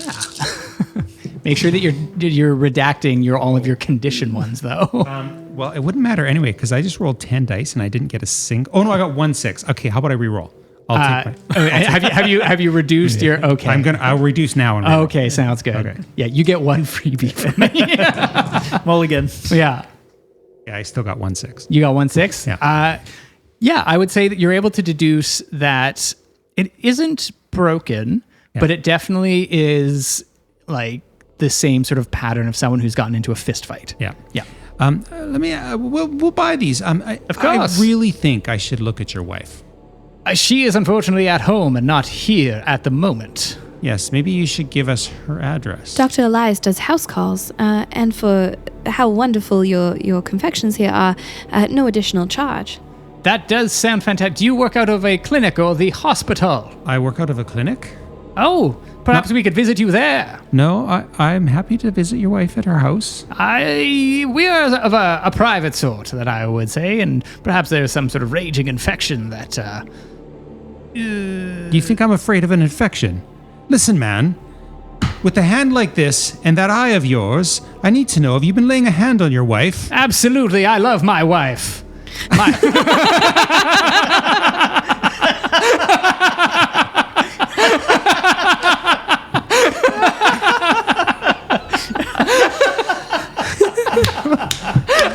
Of course. So fast. But this particular incident is from that bastard across the street. Challenged me, said that our goods were no good. In the middle of the street, no less. I would not stand by it, so we engaged in gentlemanly fisticuffs. So it was with the candy confectioner across the road, not your wife. Absolutely. You're not a man that would hit his wife. It was with the man who... No, my wife actually terrifies me, if we're being particularly honest. She's a strong, independent woman, and she runs this show. I'm clearly just the face. Well, listen. I pull up my contact information. I say, you bring her by the clinic. And I'll have a look at her. The telephone number on here. 2. And in the meantime, put some ice on your hand. Don't just wrap it. Put some ice. All right. I will do that. I appreciate you very much, good sir. Man of science. I can respect that. And madam, thank you very much. Lovely to meet you, sir. It is an absolute delight. And at that point, Percy and Vic say that you're coming down the street, and you would see Elias and Madge inside of Roger's Chocolates. As we're sort of headed out, yeah. So, anything else you wanted to do in here? No, as we're heading out, I'm trying the Empress bar. Nice. It's incredibly phallic. Could I have that card? I've been collecting them. Oh, yeah. Thank you so much. Oh, darn, I already got Jane. Well, you can have this one then. We're just headed over to the... and then she'll make sure the door's closed. We're just headed over to the other candy store quickly. No luck here. Doctor, is that a, never mind, it's fine. It's a cock, Percy. Yes, okay. Made of chocolate. It's actually called a penis. A cock would be like a bird, a rooster. Just imagine, it's important to be correct with the words we use. To use the correct words. I don't understand that. It's just using the right words. It's just taking away people's innocence. And she just keeps walking across the road. Percy just he is like big Adam's apple is just like this big swallow. He's like, Interesting conversation for sir. My ankles are killing me. Why is that? Well, because we've had to walk all the way here. Why didn't you take the cart? Well, because you guys left without us again. Oh. Well, if Percy wasn't so busy making sandwiches, it wouldn't have been an issue. Oh, sorry, Mom. I was just... We've got places to be. You're right. I just, luck favors the prepared. Well, listen, when we leave here, get on the cart. Well, I told you to wait. By the time the cart's moving, if you're not in it, we're going without you. But I asked you to wait. Ask Percy for a piggyback ride next time. Percy, we just need to be a little more on it when the cart's leaving. Right. I'll prep earlier, sir, for next time. That'd be best. Did we find anything about the candies? I don't believe we found... We're heading there now. I Heading still to have the your other list. one. Oh, thank you. Well, I can take it over now. I'll buy, though. It's on me. Are you sure? Yeah, my treat. Thank you, sir. That's no, thank you. Percy, you're looking a little sweaty. Would you like some effervescent drink? Yes, please. That would be lovely. It's a little warm, yeah. Nothing I can't handle, obviously, but Of a course, drink in your would... 6-piece suit. Well, we have to represent the class of the castle, ma'am. Of course. She's walking across like in her like gum boots and stuff. And she'll just hand over the effervescent drink. Great. Yeah. You would crack it and drink the shit out of that. Great. Percy, can you give me a vigilance roll, please? Oh. Oh, no. Oh, it's very nice. Madge accidentally kills Percy. Vigilance, which is with empathy. Oh, I have a little bit of it. So I got to roll 5 dice. Vigilance is logic. Oh. I was looking at... Oh, yeah, it is. Yeah. Oh, 1-6. 1-6. You are incredibly refreshed. And for the next 4 hours, you'll be able to add a +1 to any agility roll. Ooh, nice. It's got cocaine in it. It's got a skip and a step. You feel fairly light on your feet.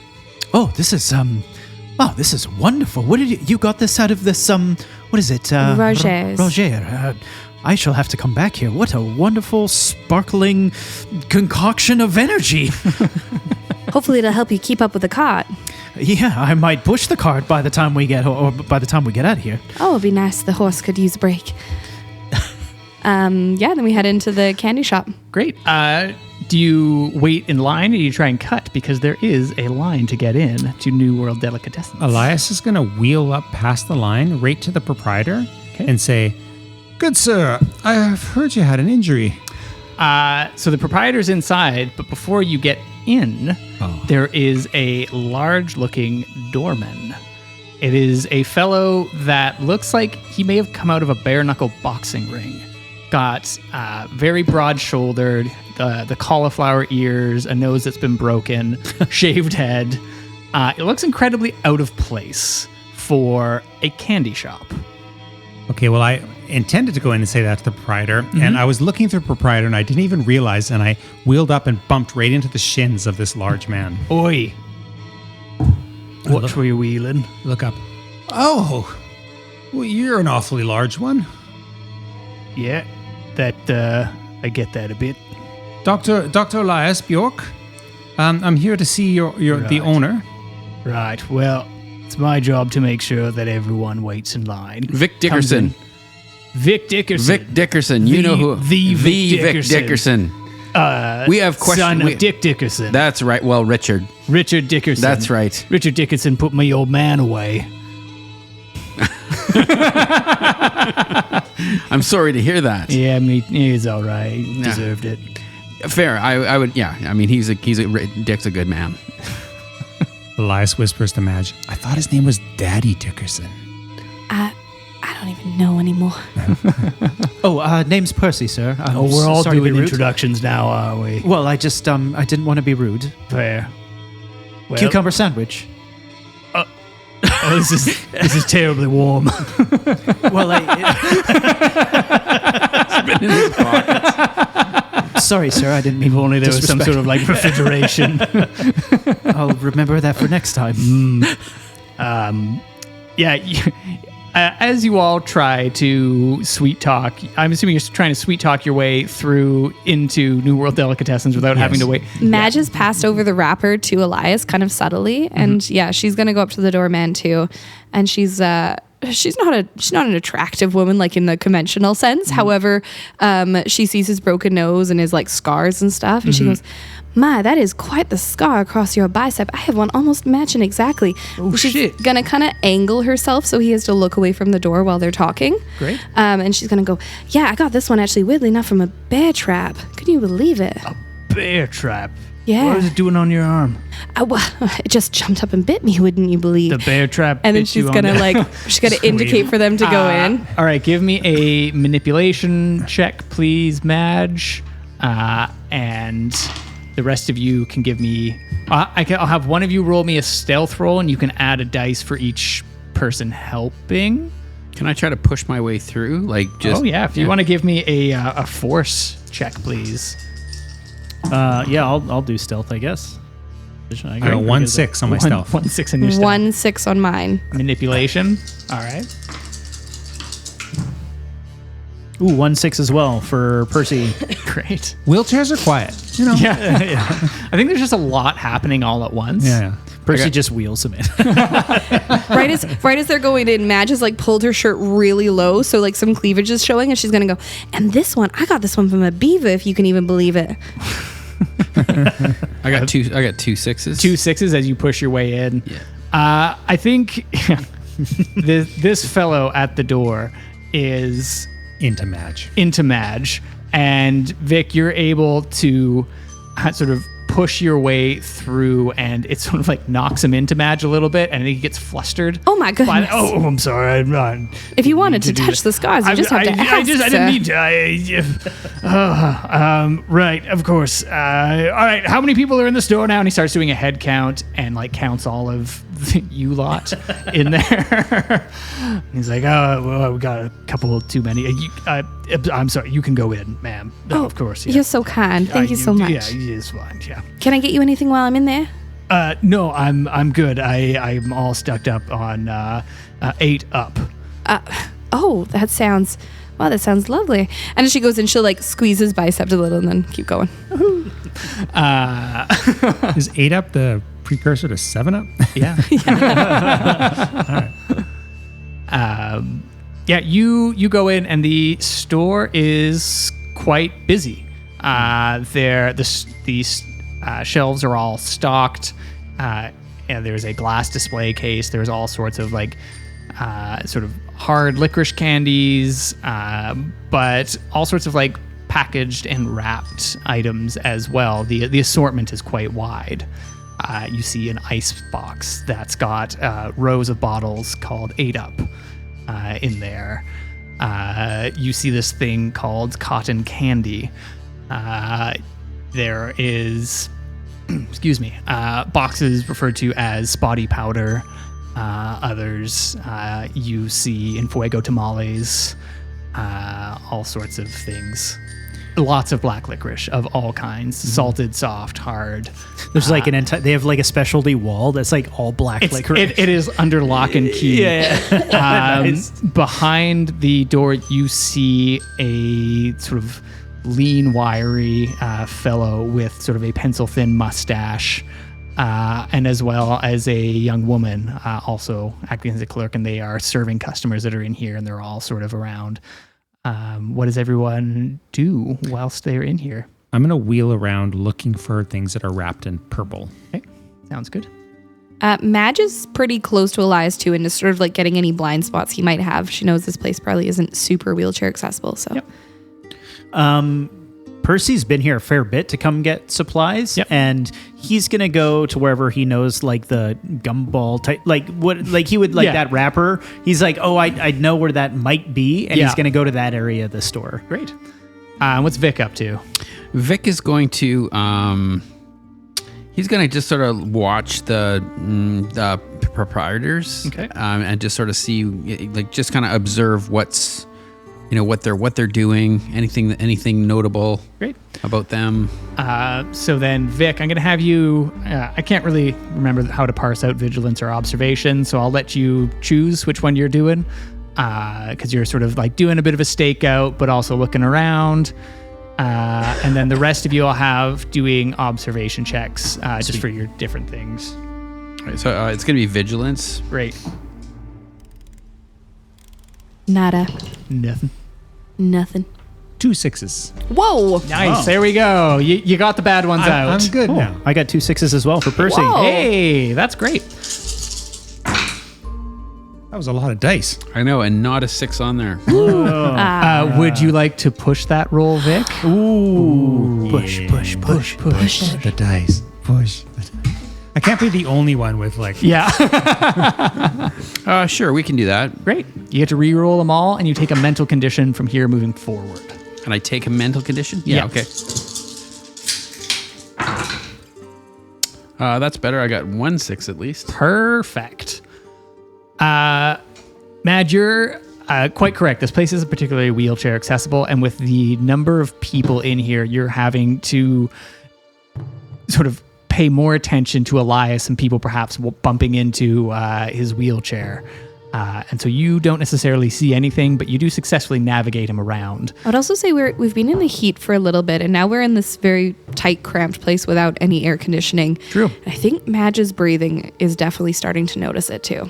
Yeah, absolutely. You, Elias, would be able to hear Mad sort of like trying to stifle a couple of coughs as well, and like breathing quite laboriously. I slip her a vial. As I'm looking, so I slip her a vial, and I say, drink this quickly. And one of my hands, she's used to this, one of my hands shoots up her back underneath her shirt, and she can feel me rubbing an ointment, a warming ointment on her back. I don't think warming is quite what I needed in this moment, Just but trust thank you, me. Doc. Okay, It'll help doctor. me breathe deeper. Okay. And as I'm doing that, I look down, and at the bottom of the shelf, I see some purple. Yeah, you definitely see a couple of purple wrapped items that have sort of a cardboard covering on them, and they say Pop Rocks. I do want to get back to this warming ointment, though, because it is Vic's uncle namesake, and it is their vapor rub. That bit was just like wrote itself. Named after. Yeah, exactly. Madge has got the vial. She, for just sake of gameplay, has not yet taken it, but it's still essentially in her hand. She's almost ready. Perfect. Yeah, I will say that for this instance, like Elias would have an extra one. So like you've got one still in stock. Cool. Yeah, you, I will say, Percy, you've been here before, and you notice that everything is different. This place was just like hard sugar candies beforehand and licorice. It was the licorice spot, and you're glad to see that that hasn't completely disappeared, but the selection is decreased. They seem to have been pushing into more avant-garde spaces. But you both find this wax-wrapped candies. It is not just a single item. There are multiple different types of things, but the purple wax wrap does seem to be a bit of a signature of the New World delicatessens. It used to be such a lovely candy store. Now it just seems so complicated. Is there a till? Is the proprietor? The proprietor's at the till, and the two of you are there, and you notice that Vic is sort of doing some looking, some vigilant looking. Vic is a great looker. And Vic, you would notice that Thomas Murray, the person who runs this place, also has a black eye and a bandage on his fist. But you also notice a couple of other bandages running up his arm as well. He looks a little pale and tired and a little jumpy. And the other woman behind the desk also looks a little concerned and is sort of like dartingly looking towards Thomas, and is equally just a little bit jumpy, but perhaps like a different type of nerves. But yeah, something is quite a little off. Your senses are tingling at that. Okay. So Vic is starting to get angry. Vic is starting to get angry. Okay. And it's Vic's hot. sweating and the mustache is starting to slide. I forgot about the drawing. Mustache. It's a bit of a smear. Yeah. It's turned into handlebars.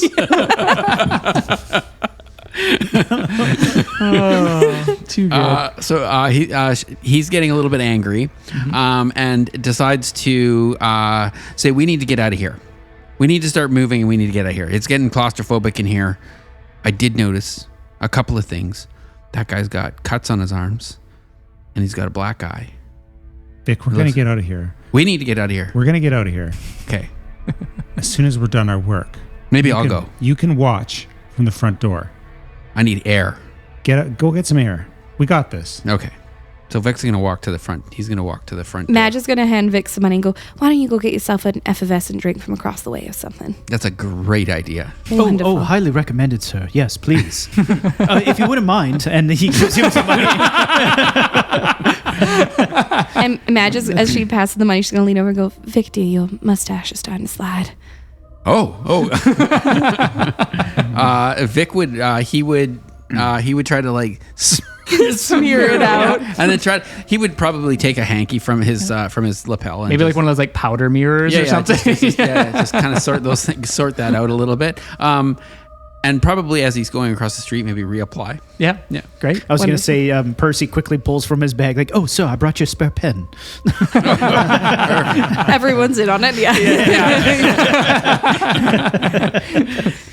Rising tides lift all ships.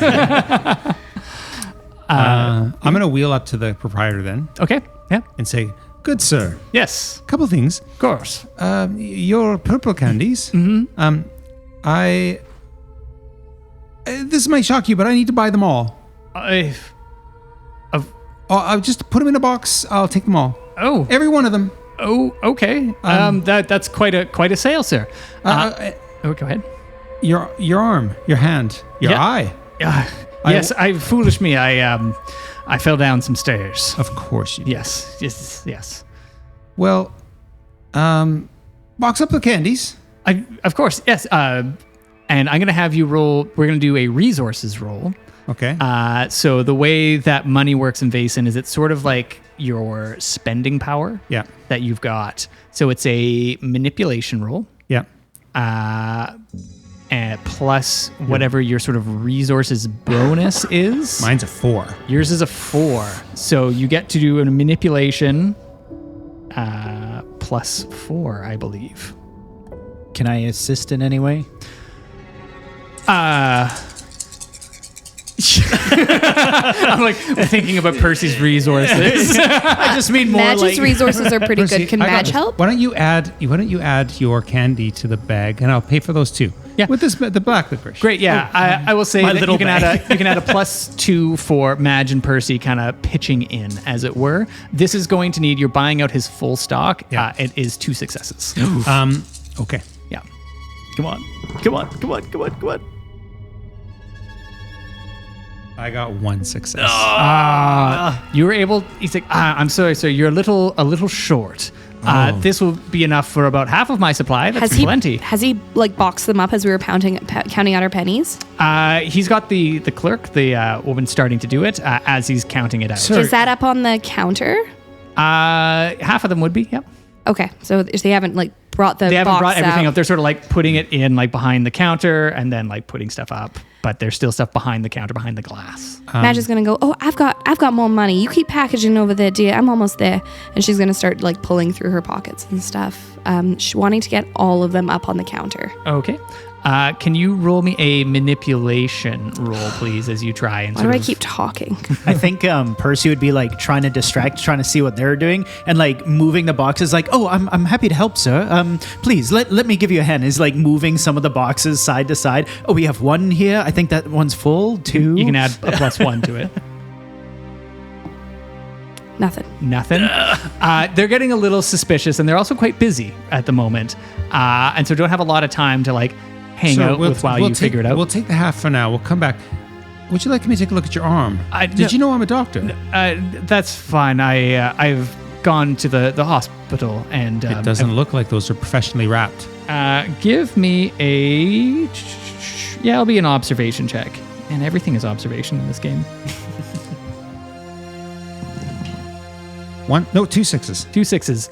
You definitely get the impression that he has not gone to the hospital, and that the wounds on his arm do not appear to have been part of the fight. They look fresher than the wounds on Roger. I'm worried he has either the pox or whatever the fuck is going on with these candies. Yeah, you would be like enough to have your suspicion raised. Yeah. He does not look to have the pox. That much is fairly evident. It kind of goes over your whole body and then disappears quite quick. And he does not seem to have any spots in there. Okay. Have you been sampling your candies? Of course. They're all new recipes. I would never dare not sample them. I have some of the acid that I brought from Craigdarroch Castle, and I take one of the purple candies thing, open up, and I drop it on the floor, and I pour the acid on it. Okay. It fizzles, and about the first part of the reaction, actually give me I think it's too good. I'm just going to let it play out because it wouldn't make sense any other reason why it wouldn't. They sizzle on the floor, and the first couple just seem to fizzle and pop normally. He's like, "Sir, what are you doing? This is complete. Get out of my Olaf!" And the large fellow from the doorway starts coming, and he starts like grabbing the back of your wheelchair and wheeling you out. And then the acid hits one of the boxes, and it just erupts in this sort of sickly sweet mess, and begins like setting off a bit of a chain reaction, and it is chaos in here. Madge is going to grab the rest from behind the counter. She's going to lean over the counter and grab the box. Great. Give me a force roll, please. Percy is very protective of the people that he works with, and he immediately goes to Olaf and he's a big boy as it is. Yep. He just doesn't flaunt it and gets right up in that guy's business. He's like, "Excuse me, sir. I will handle his wheelchair. Thank you." There is a lot of chaos right now. Percy, we're going to do an opposed force check. All right. And I had one success.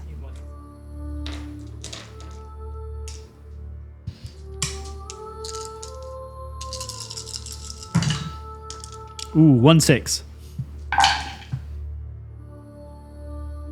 2 6. Oh no!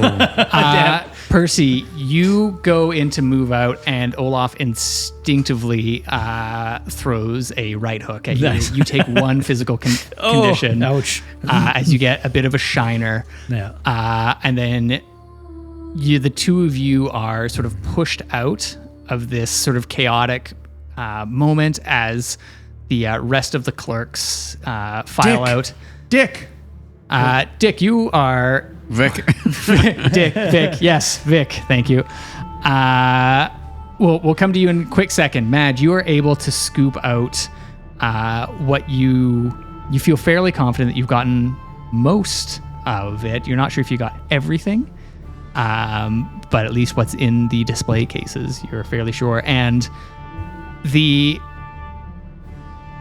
you're about to head out, and the woman that's behind the counter sort of sees what you're doing, makes eye contact with you, and then grabs like 3 others and puts them in your hand. Madge is gonna stare at her very meaning, like really, she's gonna clock her face. She's gonna nod at her, and then she's gonna say, Cragdarout Castle, and then she's gonna go. And she'll sort of like look into your eyes knowingly and sort of nod. Okay. Vic, you enter into Roger's Chocolates. Hello! The Vic Dickerson inside my humble shop? That's right. I was sent in for a couple of effervescent drinks. A popular thing. Yes. Of course. We have many effervescent drinks, and for you, a special celebrity discount. Oh, fantastic. My friend said he was just over here, and he said that there was one that he quite liked. So, yes. It comes in carbonated or carbonated. Huh. I will take the carbonated one. A wise choice, Vic Dickerson. Can I have a sample? I mean, they're in glass bottles, and I'm already sort of giving. No problem. Just pop the top off one. Absolutely. And let's have that bad boy right away. He pops it on the counter, hands it to you. Vic just chugs the first one. Great. Can Vic give me a vigilance roll, please? Okay. So with vigilance, I've got 5. I've got 5, and then do I also use my logic? You do indeed. Okay, so I'm rolling 10 dice is what I'm hearing. How do you have so many? We're going to look at your I feel like the next session. This is questionable numbers. Is that right? Like that's what I'm wondering. That's why I'm asking the questions. Yeah, no, it's true. I'll take a closer look for the next game, but for now, it's fine. We're moving it forward. At best, I'm rolling like 6. Yeah. I've got two successes. This is why he's a celebrity. Yeah. both in Vaesen and in Crit and Fumble. You get that same +2 to any agility roll. Not that you need it. What does that bring you to? A 24? I don't want to say. Anyhow, for like the rest of this day, as it were, Sure. You can add +2 to any agility roll. Okay. Nice. There is chaos in the high streets. I think, Vic, you would slam this drink at the same time that there is a cacophony that erupts from the New World delicatessens as you see your friends being wheeled out, Percy with a shiner that is well in development, and Elias being shuffled out by a bouncer, and then Madge casually strolling out behind them with an armful of... Madge reaches up and pats Olaf on the cheek and says, "Thank you so much, dear." And he does a double take. He's like, "How do you?" What? And he like sees that you have an armful of just like candy, but is a little too flustered to do anything about it at this moment. Into the cot. Start the cot. Elias is already on the ramp side of it. Yeah. And Madge hops on with the candy. And now she's going to start going.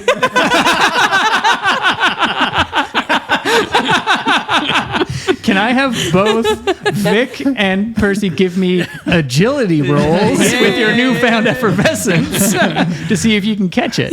Yip. So I'm rolling 11 then. I'm rolling 7. Ooh, 3 6s. Oh, you're on there. I got 2 6s. I would have laughed if you rolled 11 dice and didn't get got absolutely nothing. Just clip-clopping up the... Sorry, I got 3. You got 3. Yeah. You actually start running ahead of the carriage. Yeah, we're just. I feel great. This is fantastic. I'm not missing another carriage. Oh, we're ahead of the carriage.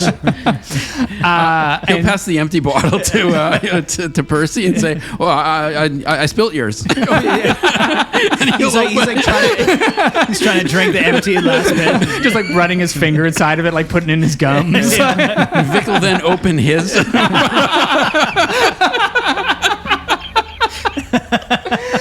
Vic, can you give me another vigilance roll, please? This is where it all comes crashing down. Just blacks out. Card runs over him.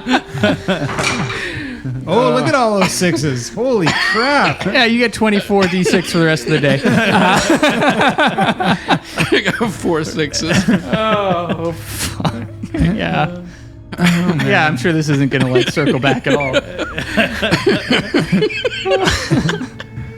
Okay, as you're carting away, you hear an excited Charlie Roger. Yes, give him one more for me too! Ha! As he sees that you have completely ruined the grand opening of New World Delicatessens, and you screech your way up to Craigdarroch Castle. And the rest of the procession is relatively uneventful. What do you guys do when you get to the castle with a very hopped up Vic Dickerson? Little handball against the wall. Percy tries to like quickly straighten himself up before he sees Elgin again. Just dripping sweat. Suppose I didn't have a Narcan kit back then. No. Madge on the ride took the vial that was given to her. Yeah, she's struggling. All right. But she tries to do it subtly from the other two who are now sprinting ahead, so it's not too hard to do. Yeah, go ahead. Once we get back to the castle, I'm going to take the candies down to the lab, and I'm going to try and figure out like a rough percentage of them that it might be like exploding. Sure. I will say you grabbed all of the candies, okay, not just the Pop Rocks. Yeah. You kind of just did like the whole smash and grab and went for purple ones. Okay, so we have a variety. Yeah, you specified I want all of the purple wrapped ones. Yeah.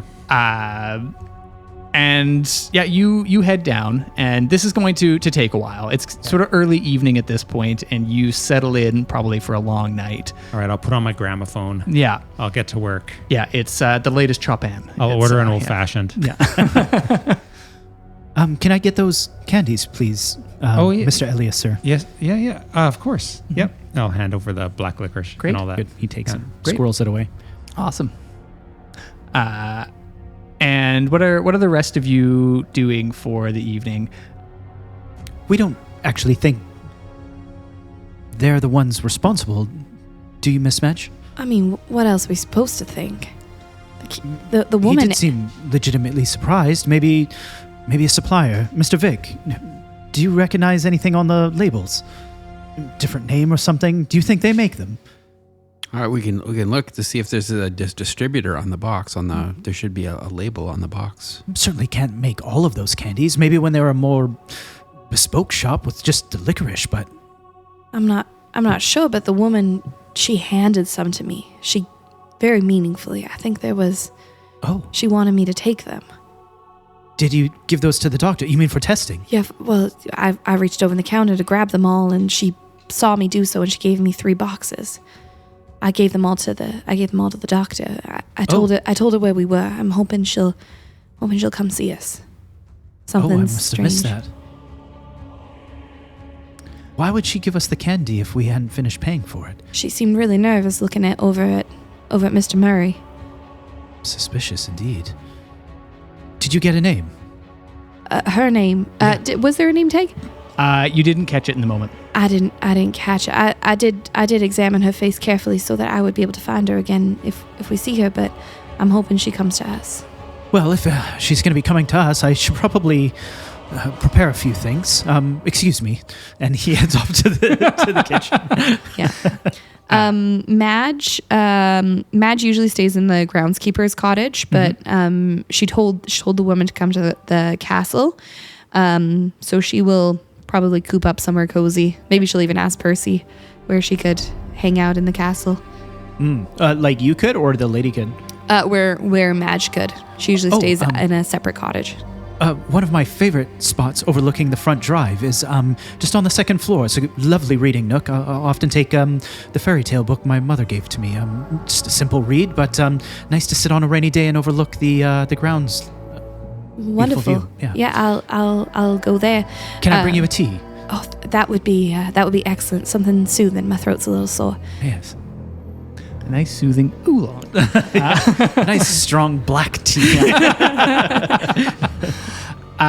You all sort of, or what's Vic up to at this moment as well? I think Vic was Just Vic, running laps. Just doing push-ups. In like heels. Vic knows he's got like a calendar, right, that he wants to search through. Vic knows he's got like paperwork that he wants to go through. Yes. And so he's all coked out, right? So he's like, he's probably got it like, kind of think like the calendar hanging on a wall somewhere. And he's looking at the paperwork, trying to see if there's like applications for people, that kind of like, how do all these things fit into the schedule? Yep. Probably has like a little push pin and some lines going from one thing to the next. Yeah, he's got his crazy board up, for sure. Yeah, he's, Cigarette out the side of the mouth. His whole unibobber vibe is really going hard. And Elias, you go through the candies. You find that some of them, most of them are fairly benign. Some of them are just seem to be, to the best of your knowledge, candy. Mm-hmm. You run through the same test with the remainder of the pop rocks. Most of them as well are benign. You find one or two as well that have that same sort of violent explosion. So you'd suspect that it was a small percentage, but a notable one that had that. You find some other chocolates that, I guess, give me a learning test at this point. Madge, you settle into your reading nook, and you find tucked away Percy's fairy tale book. That his mother gave him, and as Percy is sort of showing you to this space. And you sort of like flip through it, and it's sort of what would the nature of this fairy tale book be? So his family is very what is the word of Vaesen? Is it like Nordic? Yeah, it's very like old classic Nordic fairy tales that are a little dark. Yeah. So they're like meant to be children's sort of books to read them to bed, but like when you read them as an adult, there's like this underlying like that's dark. Yeah, don't go into the woods because you will die. Yeah, exactly. It's that sort of thing. And there's like literal underlinings and like question marks and like little notes from Percy. Absolutely. And, like, did I see this? You see entries on the brook horse, which entices people to ride this horse and then plunges them into a lake and drowns them. You see entries on Vetir, which are sort of like little house creatures that are about the size of a mouse and need to be appeased, but are generally helpful. You suspect that potentially Craig Derrick has either Vetir in it or brownies, although you haven't actually seen them yet. But most houses have those. When Percy brings tea, and I imagine because he's a good servant, some like biscuits, Madge will just like 100%. Quietly put like one of the biscuits on the ground just in case. She's like, Right. I think Madge probably, because a lot of those ones have like, the cottage made of gingerbread or, the path with candy and stuff. I think Madge would, even though she knows it's only vaguely close, she'd probably flip through and look specifically for anything candy based just in case. And I would say that as you, not to take too much control here, but as you start pulling on this thread, you know that like the Craig Derrick Castle has a library in it. And so you perhaps would get like a bit of a scratching in the back of your head. Yeah. And then move over to the library to see if you could find anything that kind of connects back in and just get a broader picture. I think she definitely would. Okay. I think that would be the intention was to wait. She's tired. She's worn down and hot. And then, something starts driving her and she's got to go check. Great. And I think we see, can you give me a learning roll, please? I don't know if Percy, if you're joining in there. I can't force that knowledge into my head. Yeah, I think if she's bringing it up, I'd probably ask about the book, when I see her reading the old fairy tale book, and I mentioned that it was just like a parting gift my mother gave to me, and she points out some of the threads, and I'm like, oh, yes, I'll come Percy, to the could you come library. help me? Yeah. Yes, of course, Mom. I'm happy to. Yeah, and I think it's that same excitement of someone who's finding something that you're very interested in. Yeah, and so it just yeah. like completely, so I'll have you also do a learning check. Sure. Ooh, I'm not great at that, but I will do my best. 1 success. Oh, 1 success, 2 on 3 dice. Excellent. Me too. And so you sort of unravel this sort of web, and there are many sort of strings that deal with candy and forests and folklore. But before we wrap that up, we go to Vic, who is going through the ledgers, as it were. And there's a... everyone is just feeling sick with the pox. Vic's caught Madge's cancer or whatever's got her. Wah, wah. Vic, you find ledgers that show Archibald Prescott has been meeting with Thomas Murray for an investment opportunity in New World Delicatessens. They have been doing they have been meeting a few times, and Archibald has been doing sort of his due diligence in looking at sort of equivalent businesses in the area, and has looked into Roger's Chocolates as well. And you see that he has been going to the customs house a few times as well, looking at notes in archives. So that ties into the piece of paper that you had found earlier. And you see that Thomas has asked Archibald to invest in New World Delicatessens as they are reopening with a whole new slate of recipes and offerings to compete with Roger's. Okay. So Vic wants to sort of piece this together. So the Delicatessen was the place that we got into a fist fight. Correct. Okay. Yes. Well, you guys got into a fist fight while I was going for drinks. Yeah. Okay. I felt judgy. Yeah, a little bit. Madge wasn't fighting anyone. She was stealing. I'll have you know. So our banker friend was kind of doing his due diligence in financing.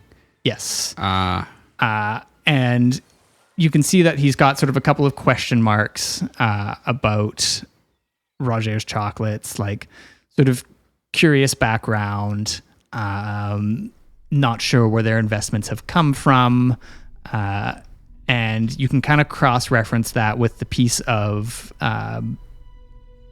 writing that you got and understanding it's the Dewey Decimal System. And those items are probably records in the archives that he has flagged. Okay. Yeah. Vic would let anybody sitting in the room with him.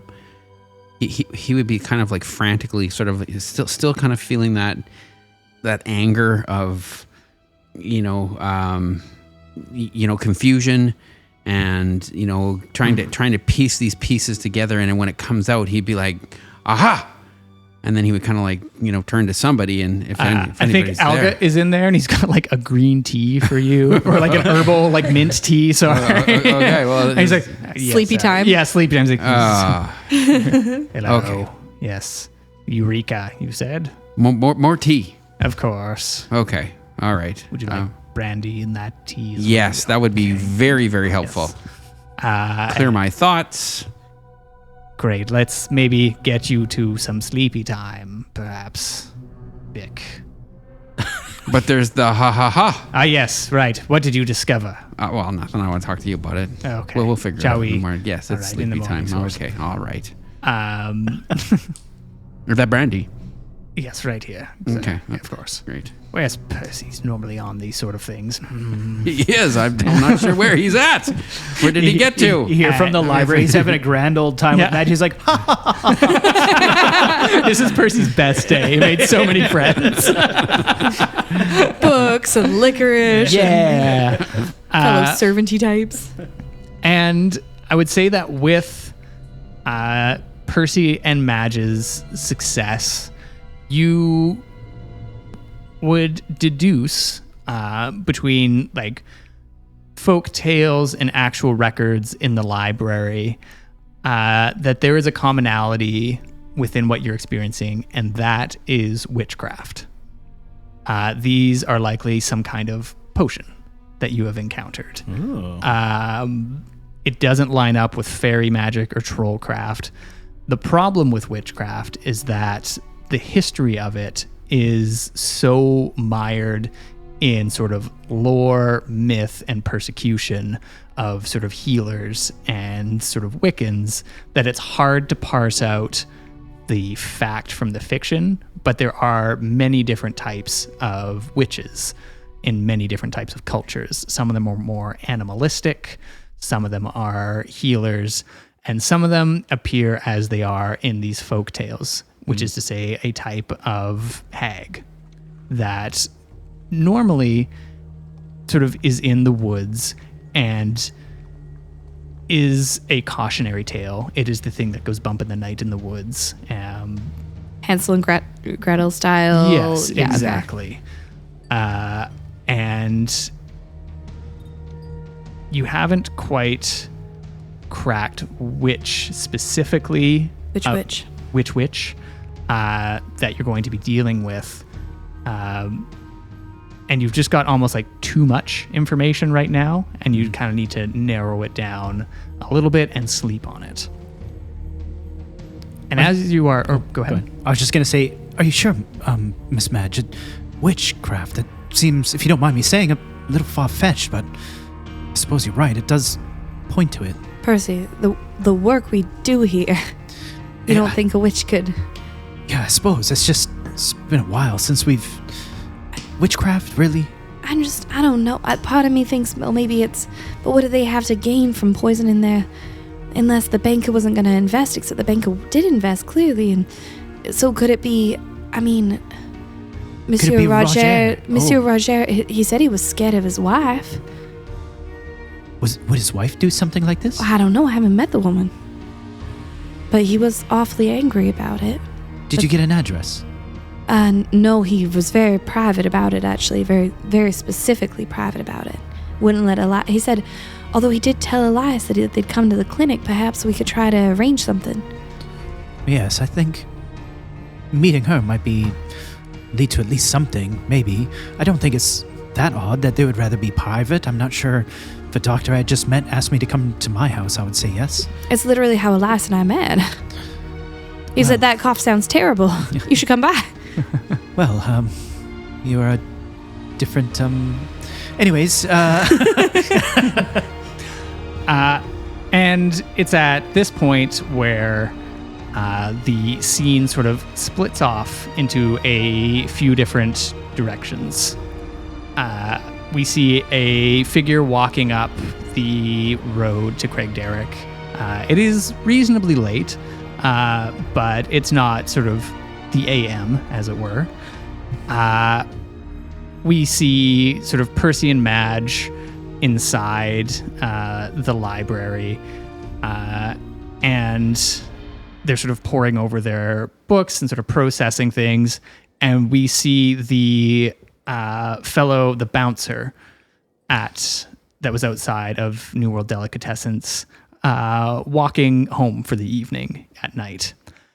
There is a knock at the door of Craigdarroch as this figure waits to be let in, and Algut opens the door to let her in, and it is the woman who was at the counter of New World Delicatessens. Percy, you're going through a book, and you find some more information on hedge witches specifically, in that they have a spell book that is sort of the source of a lot of their power, and that they can also have familiars. And these familiars can take the form of pretty much anything. You find examples ranging from sort of insects to rats to dogs to demons and everything in between. Could they appear as like a human? You have not found familiars to be humans, but you have found examples of sort of worshippers, I guess, or a way, or like covens, that sort of thing. Cultists.